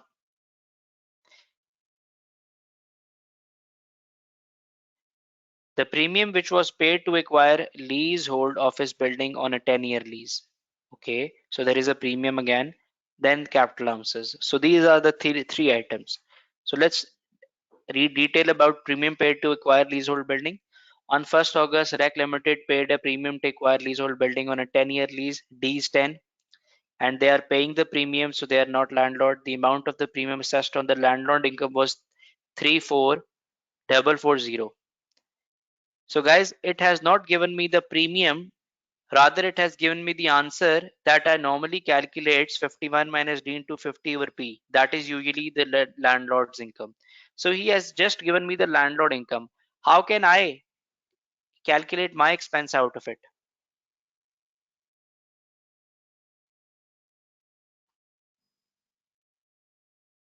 Quickly guys, how can I calculate my expense out of it?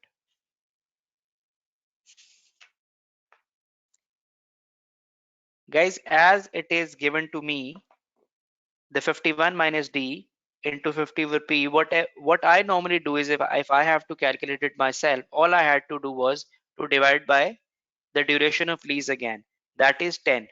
So here what I'll do is I'll just divide it by 10-year lease is the amount, so I'll divide by D again and then multiply it by whatever the months that for which I have prepared the account. So I'll go above and see that I have incorporated or started the company in August until I have operated 31st March 2021, so that is 8 months. So I'll first divide this figure that is given to me in the question by 10 to calculate the per year expense. So that is 3,440 divided by 10, then times it, sorry, 3,440 divided by 10, then times it by 8 into 12. That is 2296. 2296 is the correct answer. What I'll do is I'll write on my scratch pad that lease, P stands for premium, is 2296. That is correct, 2296. So coming back to the question. Rec Limited also purchased three second-hand motor cars on 1st August 2020. Again, if he's talking about capital allowances, I'll have to time portion the capital allowances at least for cars because cars do not qualify for AIA. However, if any car qualifies for FYA, that will not be time portion, and I will also ignore the private usage. Second thing that needs to be kept in mind is that all of these capital allowances will increase my losses. So, but before that, there's a plant and machinery. On 1st August, Direct purchased 3 laptop computers at a discount of 400 per laptop.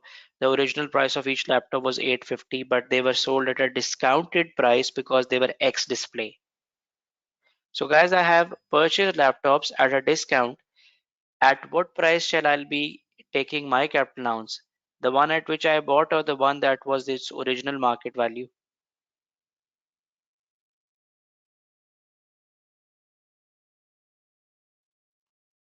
On market value or on cost? Obviously, guys, on cost. How can I claim more capital allowances against the price that I have paid? It can never happen, okay? Do remember that HMRC will not allow me to pay more or claim more capital allowances than I have actually paid for the item. So that is why cost will be used here. So I will take 400 multiplied by 3, that is 1200 capital allowance for these three. However, these laptops can qualify for AIA. Now, Rec Limited purchased 3 second-hand motor cars. Okay, motor car 1, motor car 2, and motor car 3. Motor car 1 is 8300 and its CO2 emission is 44 grams per kilometer. So, guys, for which type of capital allowance does it qualify?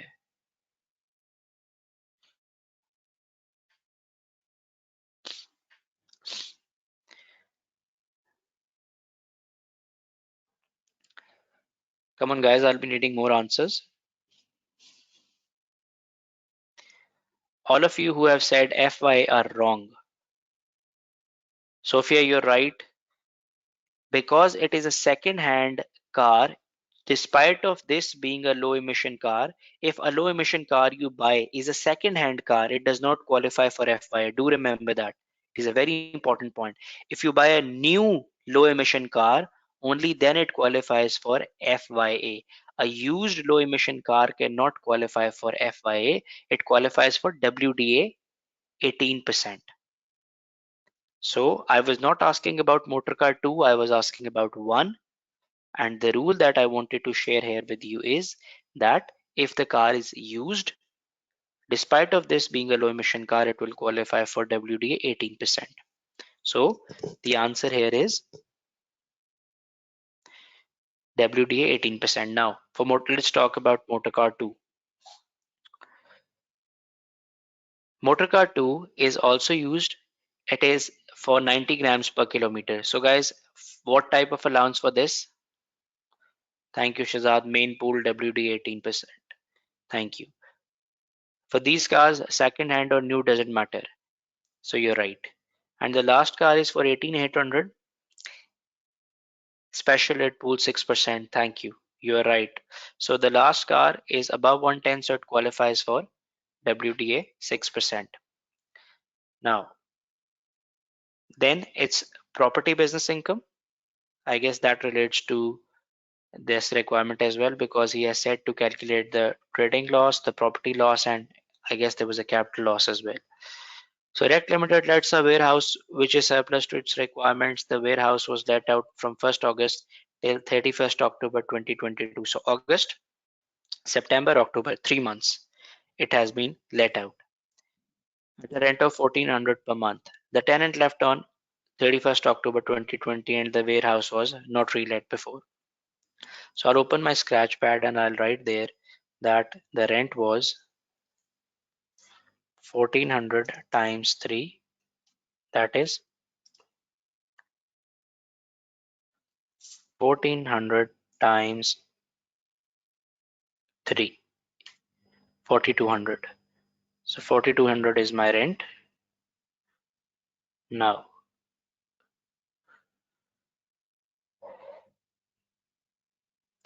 the tenant left on 31st October and the house was not let for. During the 8-month period, Erect spent 2100 on advertising for tenants. So guys, is it an allowable expense? Advertisement expense for tenants? Yes, it is allowed. Thank you. Now, due to a serious flood, REC Limited spent 5,900 on repairing during the January 2021. The damage was not covered by the insurance. So is it allowable?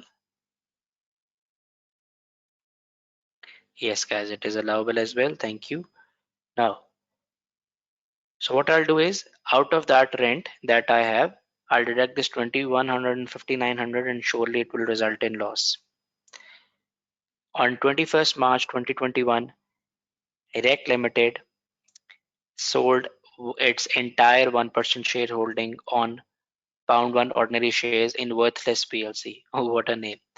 So we have sold our entire holding for 21,400. That is our proceeds. REC Limited has purchased these shares on 5 August 26,200. So it is a disposal that for which I have bought the shares before December 2017 and I have sold them after December 2017. So I'll be taking indexation here as well. But the shares are sold at a loss. So guys, indexation will increase my loss.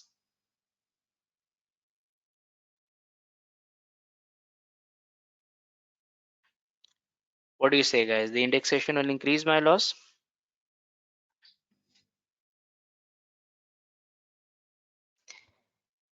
Guys, the answer is no. If the asset gets sold at a loss, even if that asset has been bought before December 2017 and you're say selling it after December 2017 at a loss making asset, you're not allowed to claim indexation. So indexation cannot be deducted if the asset is being sold at a loss, and indexation cannot create or increase further loss. So do remember that it is a very important rule that if the item is being sold at a loss, even if it does qualify for indexation, you cannot claim indexation allowance on that and it cannot increase the loss. So it is a pretty important rule that you have to remember. Now, other information. RECT does not have any 51% group companies and the indexation factor has been given to us here. However, this indexation factor is just too confused, so I'll cut it off using the strike through. REC Limited will continue to trade for foreseeable future. So guys, let's start working that what is the trading loss, what is the property business loss, and what is the capital loss.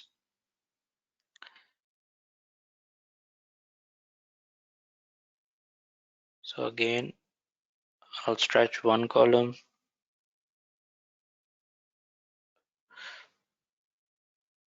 I'll use commas as a format. Now, I'll start with trading loss,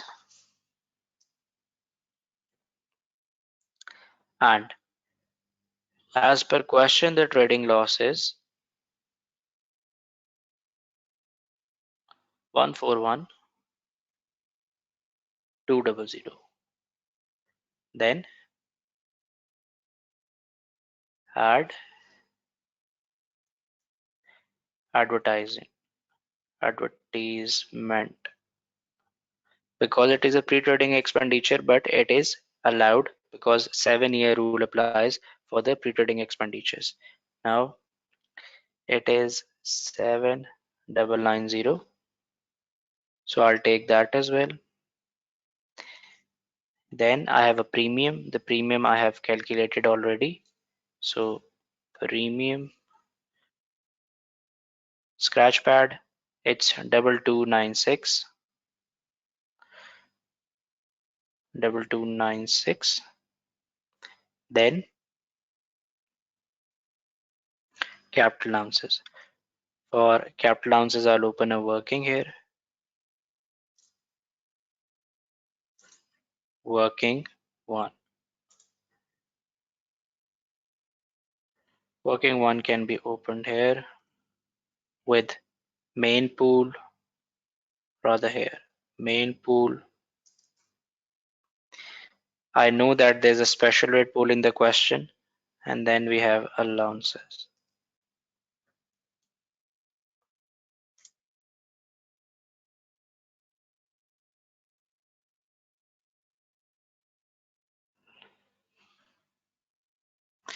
Now, I'll start with, there is no brought forward balance given to us. I'll start with additions for AIA because I knew that there were laptops. One laptop was worth of 400 times 3. So 3 laptops were for 1200 less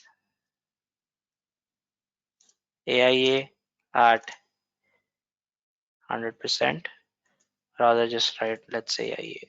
So it's 1200. I'll immediately transfer them to allowances. Then I have cars, additions.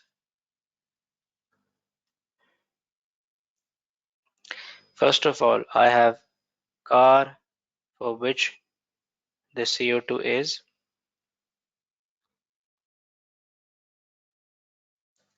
car 40 grams per kilometer. However, I'll write used with that so I can tell examiner why I have not taken it FIA on that 8300. Then there's a second car that have 90 grams per kilometer. Now it will also qualify for main pool 12,300, and then there is a car 125 grams per kilometer.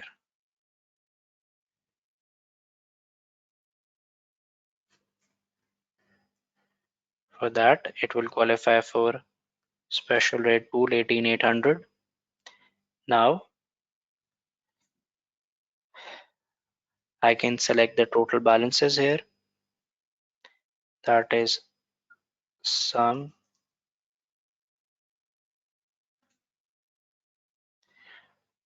all the figures still here, and I can copy this here. So WDA at 18% slash 6%, and both will be time apportioned as well because we are preparing the accounts for 8 months. So this multiply by 18%,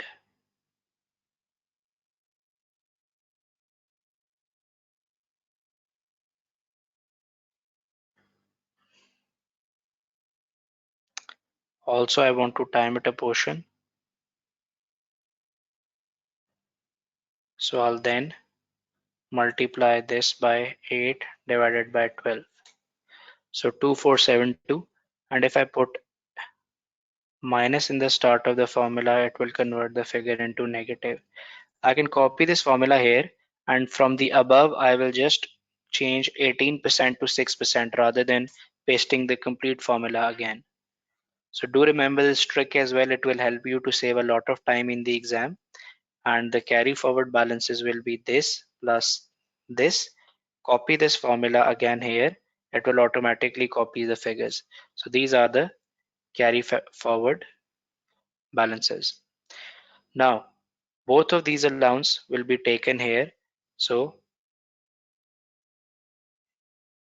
here what I can do is this minus this, so it will automatically add both of them, and here I can apply a sum formula that will add my total allowance. So 4424 are my total allowance. This was the figure for which I have done all the effort. 4424. Obviously these are the allowances. If there were profits it would have reduced the profits, but now there are losses, so it will reduce the losses, increase the losses, sorry. There you go. So I have trading losses plus advertisement plus premium and capital allowances. Now let's just quickly check, have I left anything? No. So I can now put a sum formula here.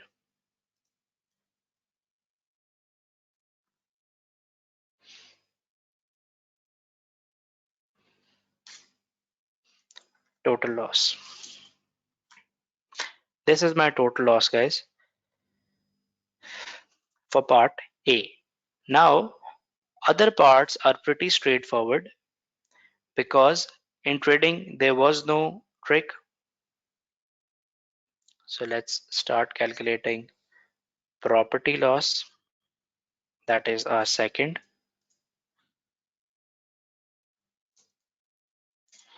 For that, income. Income I have calculated in my scratch pad was 1400 times 3, 4200.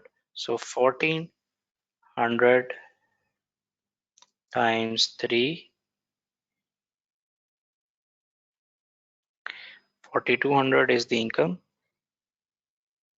less expenses, in which there were two expenses, I guess.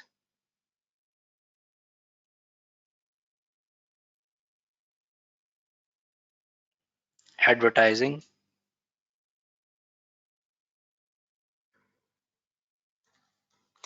and repairs. Advertising is 2100 and repairs are 5900. So the loss is some formula. This is loss. 3800 is my property loss, guys. Now I am only left with my capital loss. So let's talk about capital loss.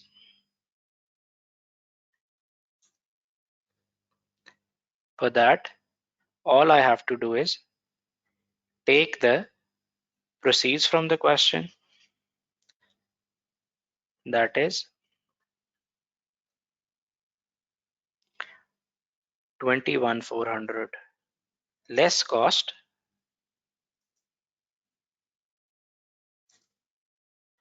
that is 26,200, less indexation,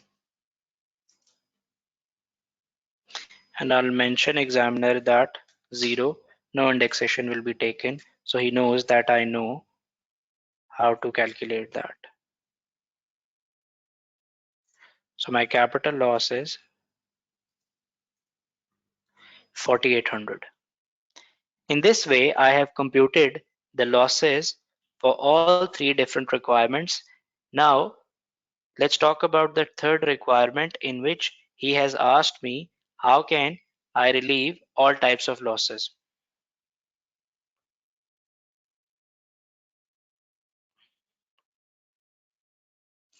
Requirement C, explain how React Limited will be able to relieve the trading loss, property business loss, and capital loss. For that, guys, you have to remember the rules. The trading for trading loss, there are multiple options available. That is, you can set off against total income, or you can carry forward. There are two options for trading loss. Same two options are available for property loss. You can set off against total income, or you can carry forward against future property income. Two options. However, for capital losses, you have only one option, that they can only be set off against your future capital gains. They cannot be set off against their total income of current year, or they cannot be carried back. So do remember that for trading loss, you can set off against total income, you can carry back for 12 months as well, and you can carry forward. For property income, no carry back, only carry forward, or you can also do set off against total income as well. But for capital losses, there is only one option available, that is carry forward against capital gains only. No total income for current year or future year or carry back. They can only be offset against future capital gains, not even carried back against the past capital gains. So the reason I have selected this question so that I can teach all types of losses as well, because student gets normally confused in losses. So guys, understood? Raise your hands.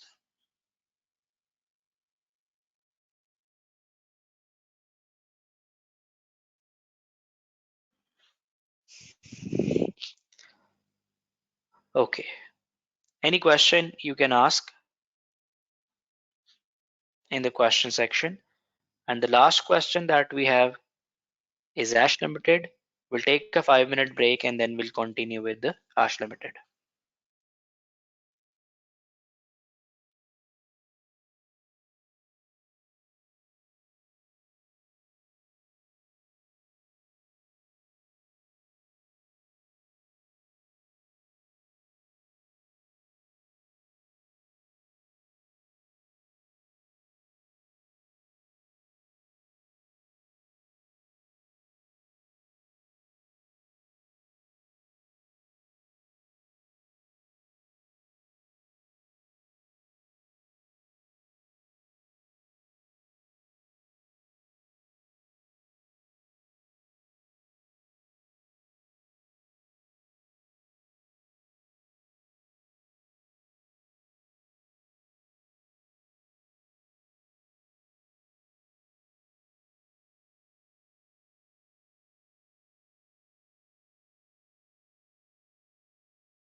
Okay, guys, let's start again. I have few questions here. Can I show the answer of part B? Yes, I can.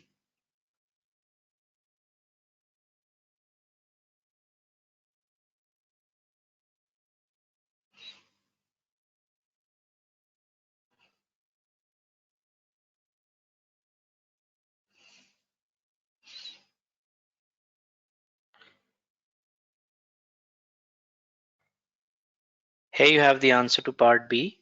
First, I have calculated the trading loss. Then I have and for that, I have used working for capital allowances only. Then I have calculated the property loss. That was pretty straightforward. And lastly, the capital loss. That was also pretty straightforward.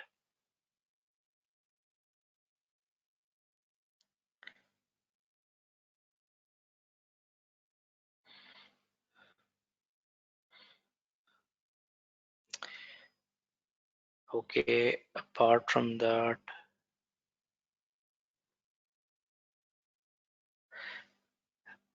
Shahzad, yes, the losses can be carried back for 1 year, or you should rather say 12 months. The losses can be carried back for 12 months, can be carry forward for indefinite period of time against the future trading profits, and can be set off against total income as well in the current year. But for property, no carry back option available, only carry forward and set off against total income. For capital gains, no carry back option available, only carry forward, and that too only against chargeable gains, not total income. I hope it clarifies. Okay, guys, let's move to the last question of the day and of the webinar session as well. That is Ash Limited.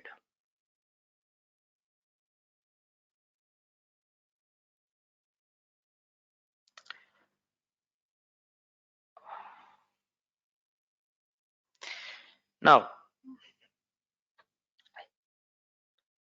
let me share the Ash Limited question with you. Hold on for a second, guys. Let me find the file.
Sorry guys, there was an issue with my audio. I have now sorted it out.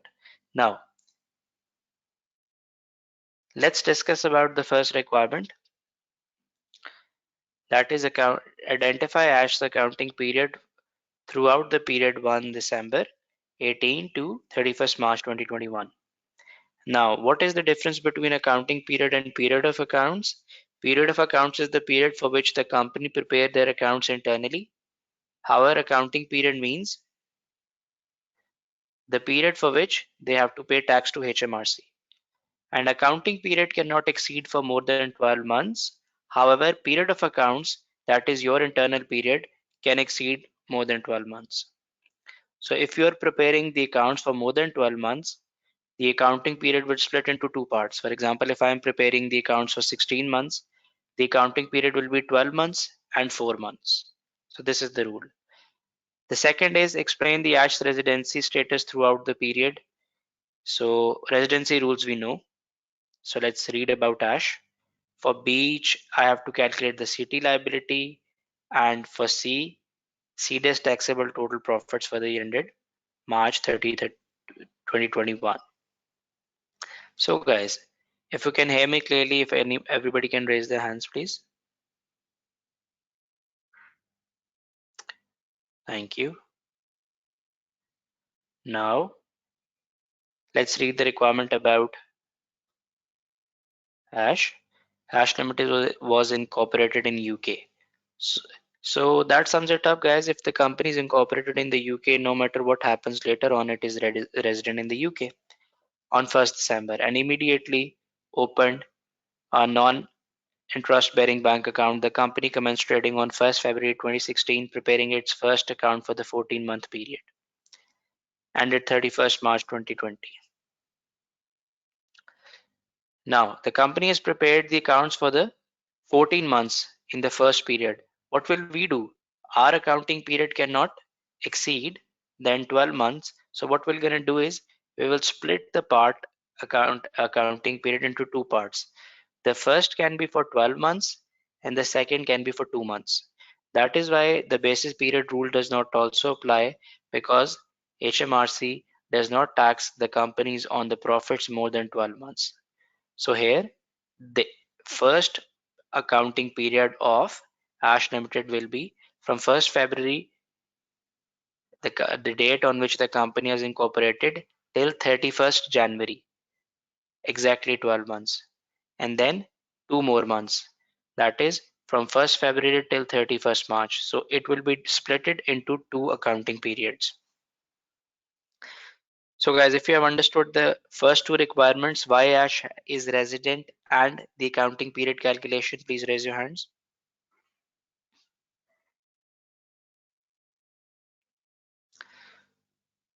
Thank you. So let's talk about B.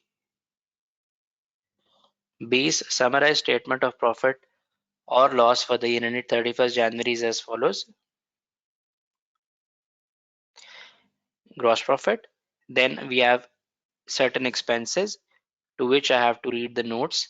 However, depreciation I do that I'll be adding back. Then impairment loss, that we also call bad debt as well. Leasing costs, other expenses, finance cost, interest payable, and profit before taxation. Now, let's read the note 1 about gifts and donations. Gifts and donations comprise of 4600 gift to customer, pens costing 70 each and displaying Beach Limited's name, and it is for 3500, and QCDs are 1100. So guys, QCDs are wrongly being deducted from the profit before taxation.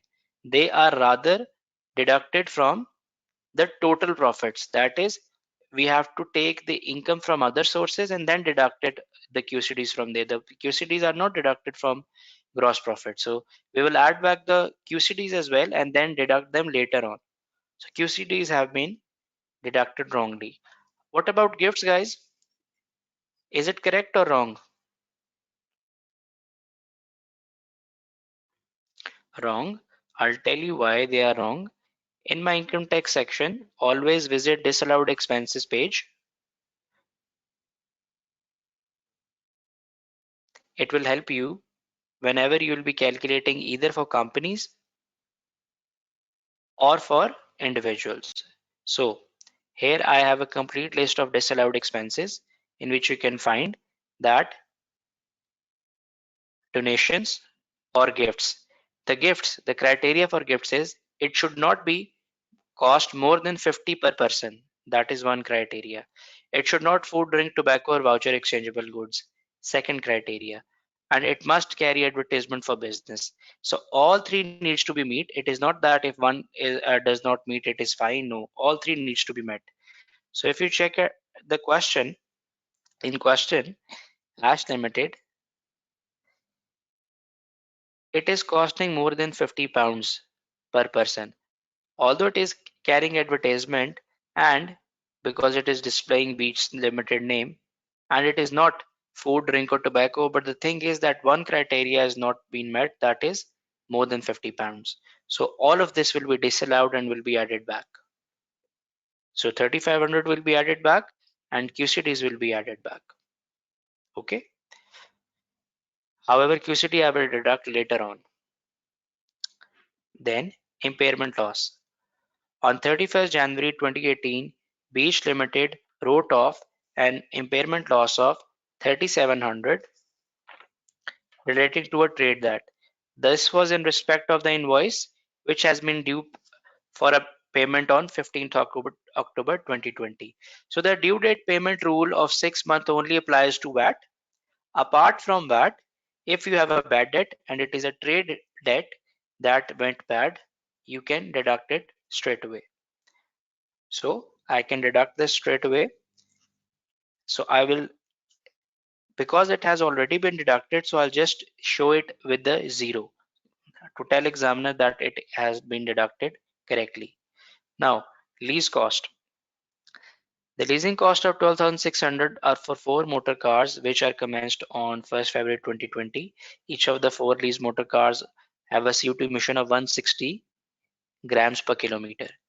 So I'll take you to the notes to tell you that what is the rule for leasing payments. There you can see that if lease rental of cars is more than 15%, oh sorry, more than 110 grams per kilometer. So the cars have a CO2 emission of more than 110 grams per kilometer, 15% of the expense is disallowed. So this is the key rule that you have to learn here. So all we will do is we'll just add back the 15%, 85% has been correctly deducted. So I'll take the 15% of 12,600 and I'll add it back. That's it.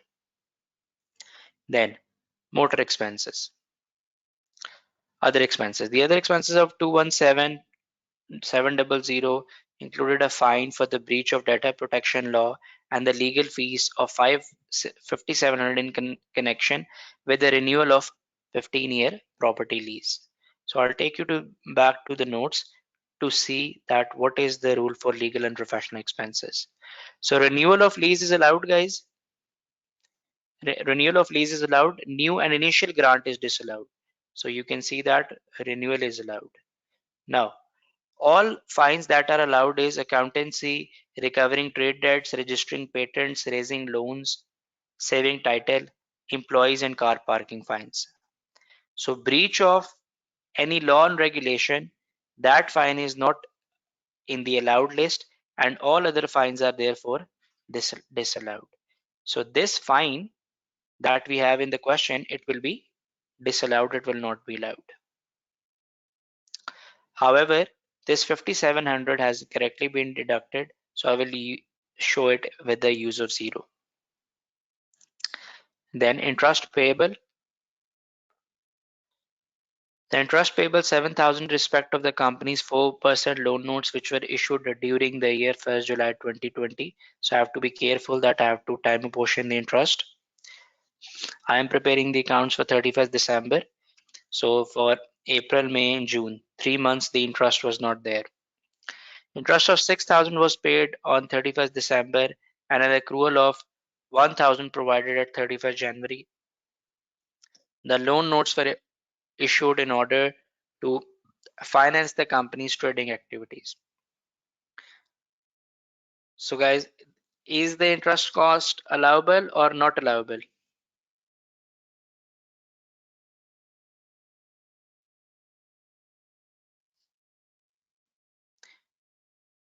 Trust cost allowable, guys?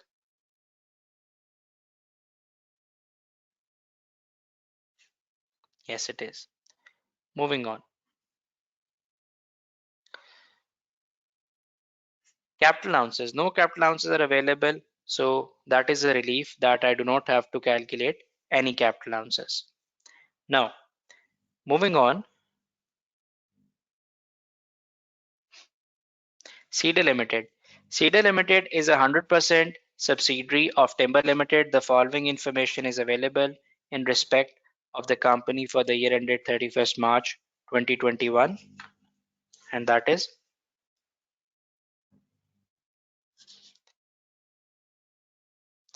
for the year ended 31st March, CEDA Limited made a trading loss of 19,700.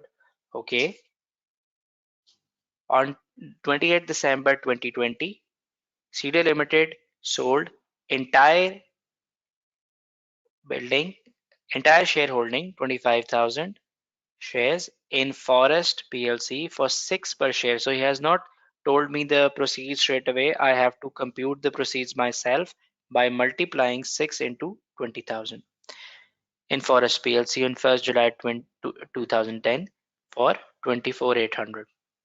So guys, these shares were purchased prior to December 2017 and sold after December 2017. So obviously there will be indexation. On July 2010, Forest plc made 144 right issue. Cedar took up its allocation under the right issue in full.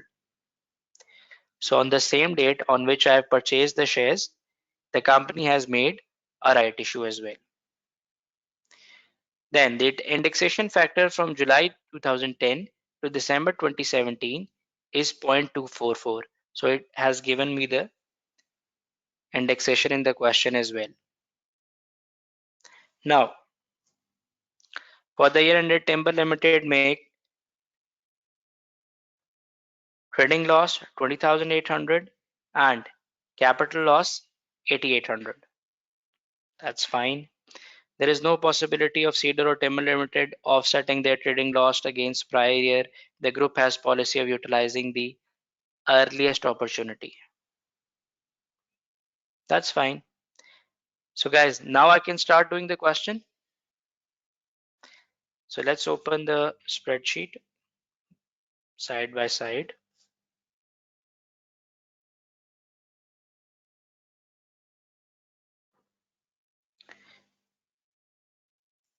If anybody has any questions, they can ask in the question section.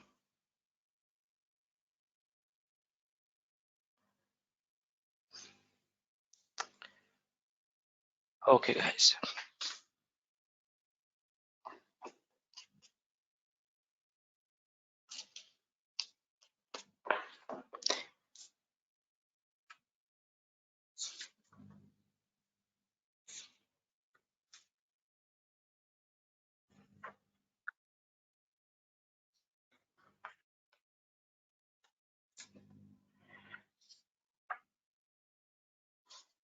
Give me 1 minute please.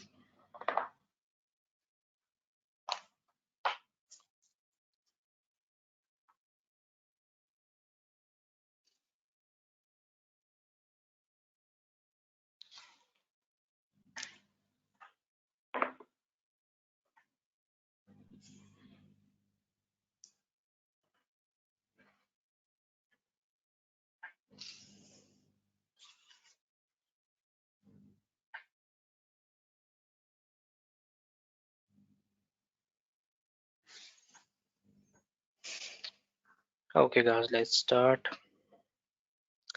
I'll start with part B straight away, in which I have to calculate losses for beach. A was straightforward. What we'll do is, let me zoom out the question.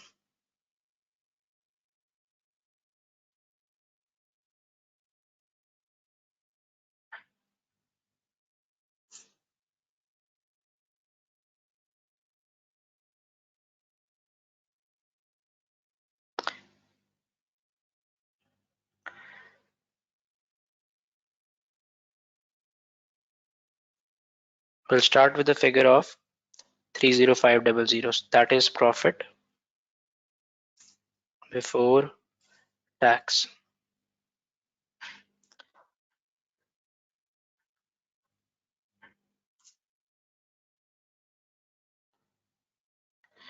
Now, we'll start with depreciation first. Obviously, it will be added back.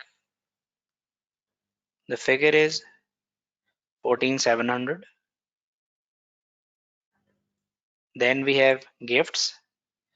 Regarding gifts, I told you that because they are more than 50 per person, they will be disallowed and their cost is 3,500 mentioned in the question.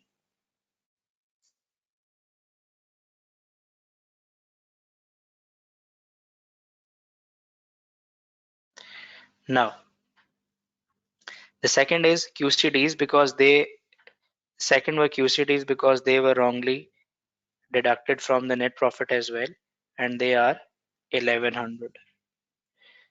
After that, leasing cost. For leasing cost, you know that only 15% of the part is disallowed. So leasing costs, and I will tell examiner that 12,600 times 15% I have taken here, and here I can apply the formula.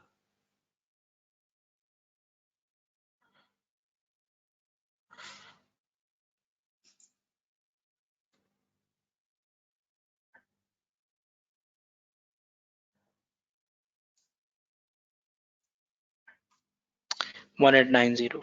Now, the second was other expenses that were allowable, or the only expenses that was not allowable in there was the fine.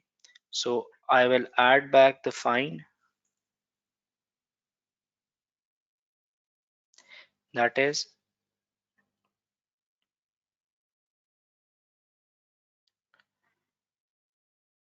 6,400. Now, impairment loss from the question was correct. So I'll show it as a 0. Then leasing cost I adjusted. Other expenses were right as well. So I will write them with as a 0 as well. Now, interest payable. So yes, interest payable would have allowed if the company has taken the loan. But the problem here is that the company has not taken the loan, rather the company has issued loan notes. Now, on loan notes, the company has actually paying the interest on the loan notes holder rather than the bank from which they have taken. So guys, you tell me why the loan notes will not be liable.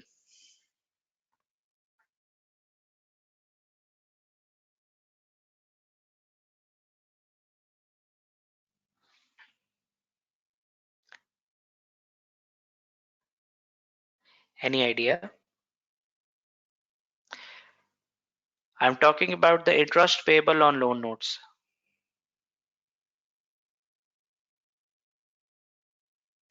The interest payable on loan notes of 7,000 respect of the company's 4% loan notes issued on 1st July 2020. That I am talking about. That has been deducted. So do I have to make any adjustment in that? Tell me in yes or no.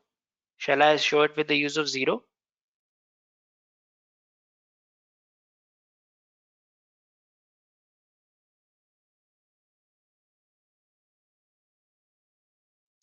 Thank you. So loan 0. Capital allowances I do not have, so I will leave them. Now I can calculate my trading profits, less QCDs,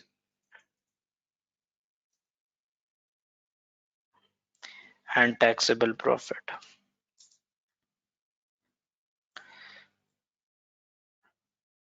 Formula for, first of all, let me write the QCDs that were minus 1100 this will be equals to this plus this, and this will be sum of all the figures till here. So guys, is there any figure that we have less? Just start. We have started from here. So interest payable we haven't taken. The other expenses we have adjusted. The leasing cost we have only deducted back the lease part. For impairment loss, it was right, so I've shown it with the use of zero. Gift or donation, I have added back, as well as I've added back the QCDs in that, and I have also added back the gift and donations part, and then depreciation has also been added back. So that's it. These will be our taxable profits.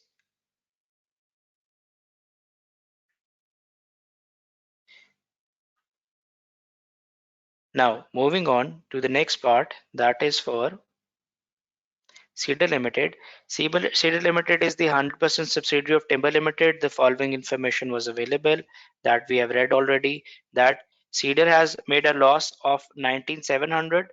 Timber has also made a loss of 2,800. That means 20,800, and the capital loss of 8,800. Now guys, first of all, you tell me, how many of you know the rule of 75% gain group members?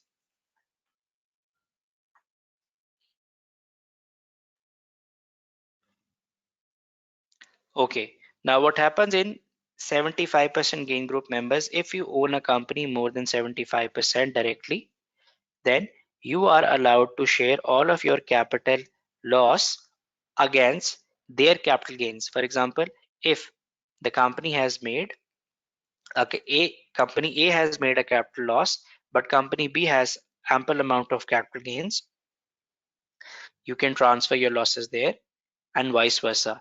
You can also, if you have trading losses, you can claim the trading losses of each other, but for that the criteria is that you must own, if there is a direct holding, it should be 75%. If more than direct holding, then it should be if it is an indirect holding, then it should be 75% as well. That is what we call effective holding. Effective holding means that you're not owning the company directly, rather you are owning it through another company. So for loss relief group, effective and direct holding should both be 75%, but for gain group, effective can be 50%.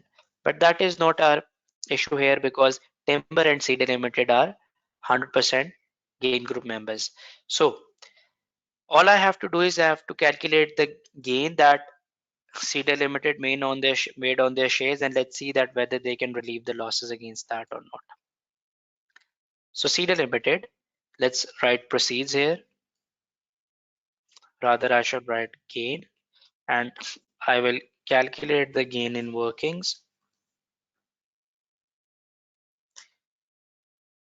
I'll calculate my working here. Proceeds.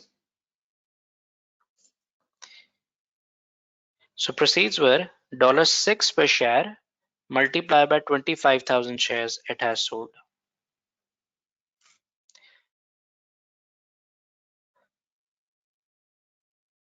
Sorry, 25,000. So 6 into 25,000 shares. Yes. Now, cost. They have purchased it long time ago. So as you know that whenever there are shares in the company, we have to make that column. So for cost, I will tell him to see my share pool below, and in share pool, there will be column called shares, cost, index cost.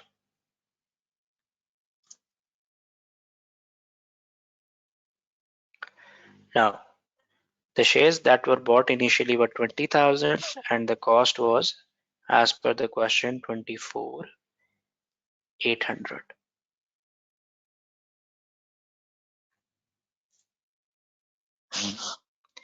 That were bought on July 2010.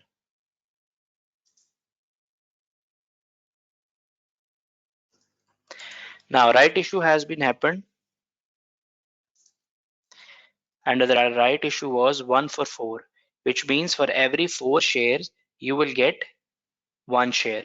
So for 20,000 shares, they must have got, multiply by 1 divided by 4, or you can simply divide by 4, 5,000 shares. And the value of the right issue was 1.15, so its cost would have been 1.15, 5750. Till here, because the instances happened on this almost same date, July 2010, so no indexation. So index cost will be the same as well. Now, after that, no event happened. So now I have to take the indexation till from the date of right issue till December 2017. And the indexation has been given to me in the question, and that is 0.244. So I will take some of these figures.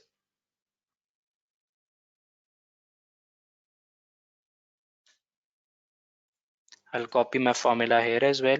So my indexed cost is this multiplied by 0.244 that was given to me in the question.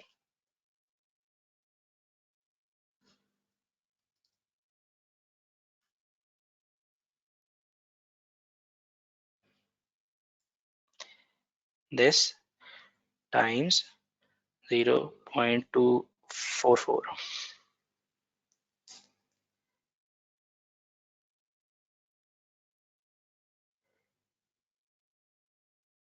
Now my total cost will be this plus this, that is 39077. If your answer is bit different due to the rounding off, there is no issue. Now I have to take out the cost of how many shares, because he has sold the entire shareholding, so obviously all of the shares have now been disposed of. So minus 39 or whatever minus this figure, that I can take as my cost as well, and my gain will be this plus this 1110. Here I can write that my gain is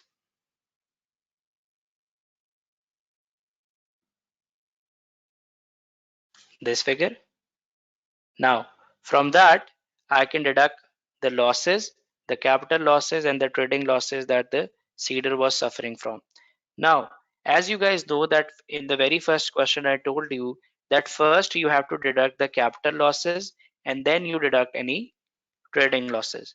So let's check that do we have any group capital losses? Yes, we have capital losses of timber 8800. So what we'll do is that whatever our gain is out of that, we will deduct capital loss first, that is 8800, and then whatever profits have been left we can deduct the our own trading loss, that is 19700, and the group trading loss, that is 20800 of timber limited. So as the profits are ample I can deduct both losses, so less trading loss of R, that is 19700, and group loss, that is of timber, that is negative 20800. These workings I can insert a column here.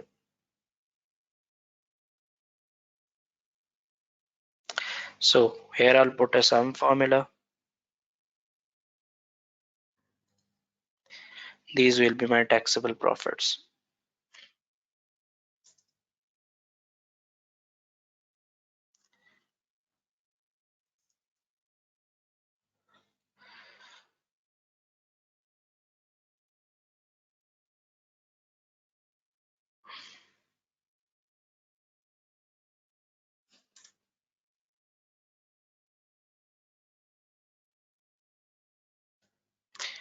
Rather than putting these figures here, let's copy these figures and take them above where I have done the remaining calculation here.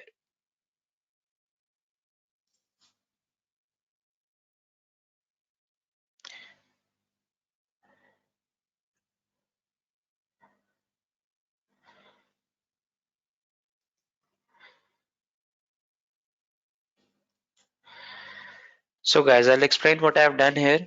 I first calculated the gain. How I have calculated the gain, the cost was given to me in the question, then it said that there was a right issue, so I've taken right issue. Then the indexation allowance was given, so I've indexed the cost. As it has sold all the shares, so I've taken the complete cost. This was my gain. After taking the gain, as it is a member of a group company, 75% gain group company, Timber Limited. So Timber Limited has 8800 losses, so I've deducted that. These are Timber Limited losses. After that, we are left with trading losses. I have suffered being a CD Limited losses as well in the trade, and Timber has trading losses as well. So I have then deducted trading losses of both. So after that, these are the profits that are still left because Cedar has realized a big amount of gain on the sale of shares. Now, if anybody has any question related to the question, they can ask. Shazad, no, we will not deduct annual allowance because annual exemption is only available to individuals. It is not available to company.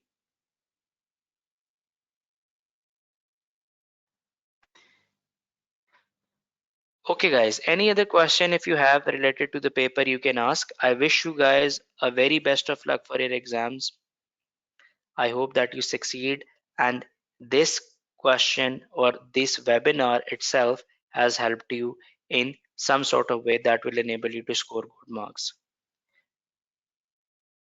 With that, I wish you all the best.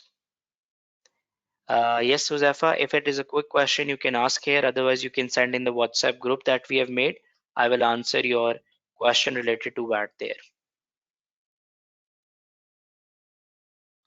Thank you guys for your participation. It's been a wonderful experience. I hope that you have the same feeling as well. I will give you a tip that do remember me in your prayers, and also watch my March 2019 webinar as well, as in that I have done entirely different questions which will help you to learn those topics as well. Best of luck, guys. So I'll sign off here. You guys take care. Allah Hafiz. Bye.